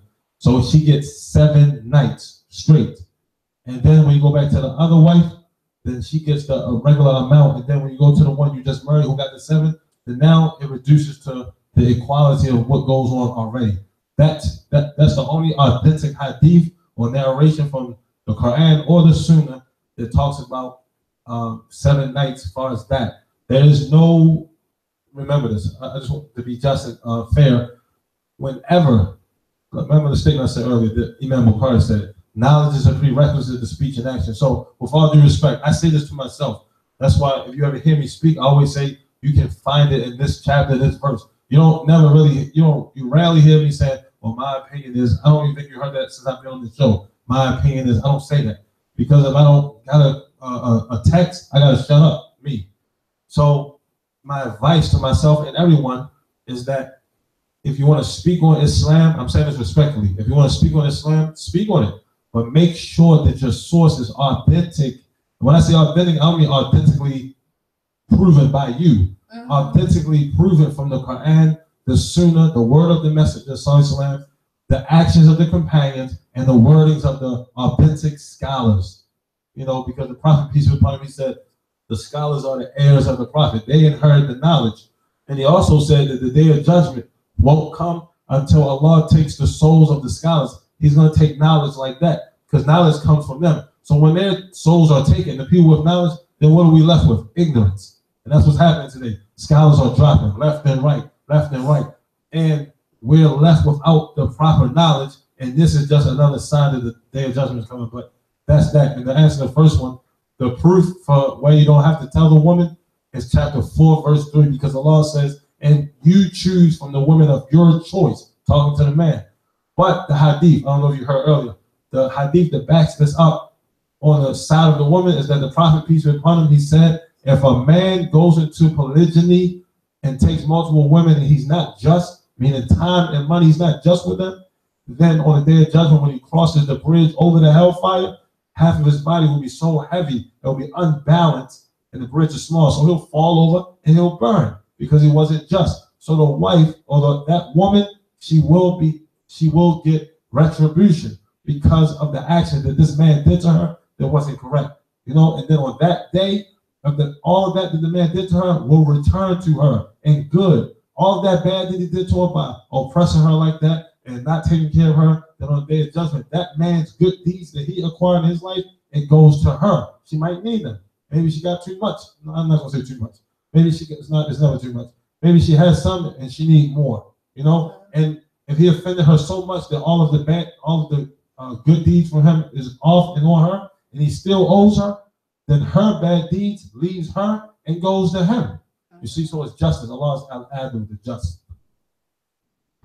Thank you. So I want to say thank you so very much to all of you for taking the time to travel all this way to be on my show, especially to be a part of this walk a mile in my shoes thing. I pray that I got you. I pray that, you know, Allah blesses this show for all of you, for everything that you all have said, to be a blessing to someone else, because it's definitely a blessing to me. So I pray that it's a blessing to someone else and that somebody else out there, if you have questions, these sisters have a show that of their own called the, I'm gonna let them. It's a group. They have a group where they go live. The sisters, the wives go live. The 3 wives go live. I was almost there, y'all. So they have a group where they go live and they answer questions. They are very open. I'll let them tell you themselves, but unfortunately, my thing is like acting up over there. So we're gonna be really quick, but I'm gonna allow them to tell you how to get to their group and allow Kashif to say what he has to say. Yes, actually, the wives going live in Fair and and inshallah, if anyone wants to get into that group, just inbox myself, Jamila. It's an all-female group for Muslim women, and you know, if you have any other questions, non-Muslim women, you can inbox myself, Jamila Zodoto Kashif Muhammad, Sobera Zodoto Kashif Muhammad, and Layla Wilson. Inbox us and let us know, so that way we are able to, you know, get you in that group. And if you have any questions from that standpoint, then you know we are more than happy and willing to answer them. And if we don't have the answer ourselves, we're definitely going to get the answer from someone who is more knowledgeable than us. Just to be brief, I know you think I'm going out. Someone asked a question earlier and I forgot to answer it or tell them about it. They said that a woman should have their own house and a man should provide. This is absolutely correct. Just to clarify some things, you're right. A man should provide for the women separately, and they should all have that spot. But in this case, they all had that spot. Two of them on their own will. I'm rushing because the things went out. Two of them gave up their house to live in this environment, just so I can be fair to answer your question, because I know that question was asked a long time ago. Yeah. So there you have it. Sorry, y'all, I had to turn up for them. But, you know, they are a blessing to each other. They are definitely happy. They have had an amazing journey into Islam as well as into polygyny. And you all just took a walk in their life with their husband as well as he joined the show. So if you have questions for them, please, you can inbox me, you can inbox them. We'll put all the information in this live in the comments so that you're able to reach them or reach, I don't really have too many answers for you, so reach them, inshallah. And thank you so much again. Thank you for tuning in tonight to Rebuilding the Village, the Walk a Mile in My Shoes. I hope you enjoyed tonight's show and share it. Tell a friend to tell a friend about Rebuilding the Village Talk Show. And please continue to be positive, be happy, be blessed. And I'll see you again next week on Wednesday. Good night. And because YouTube, she has to come over here and end this one too. Person, come over here. See ya.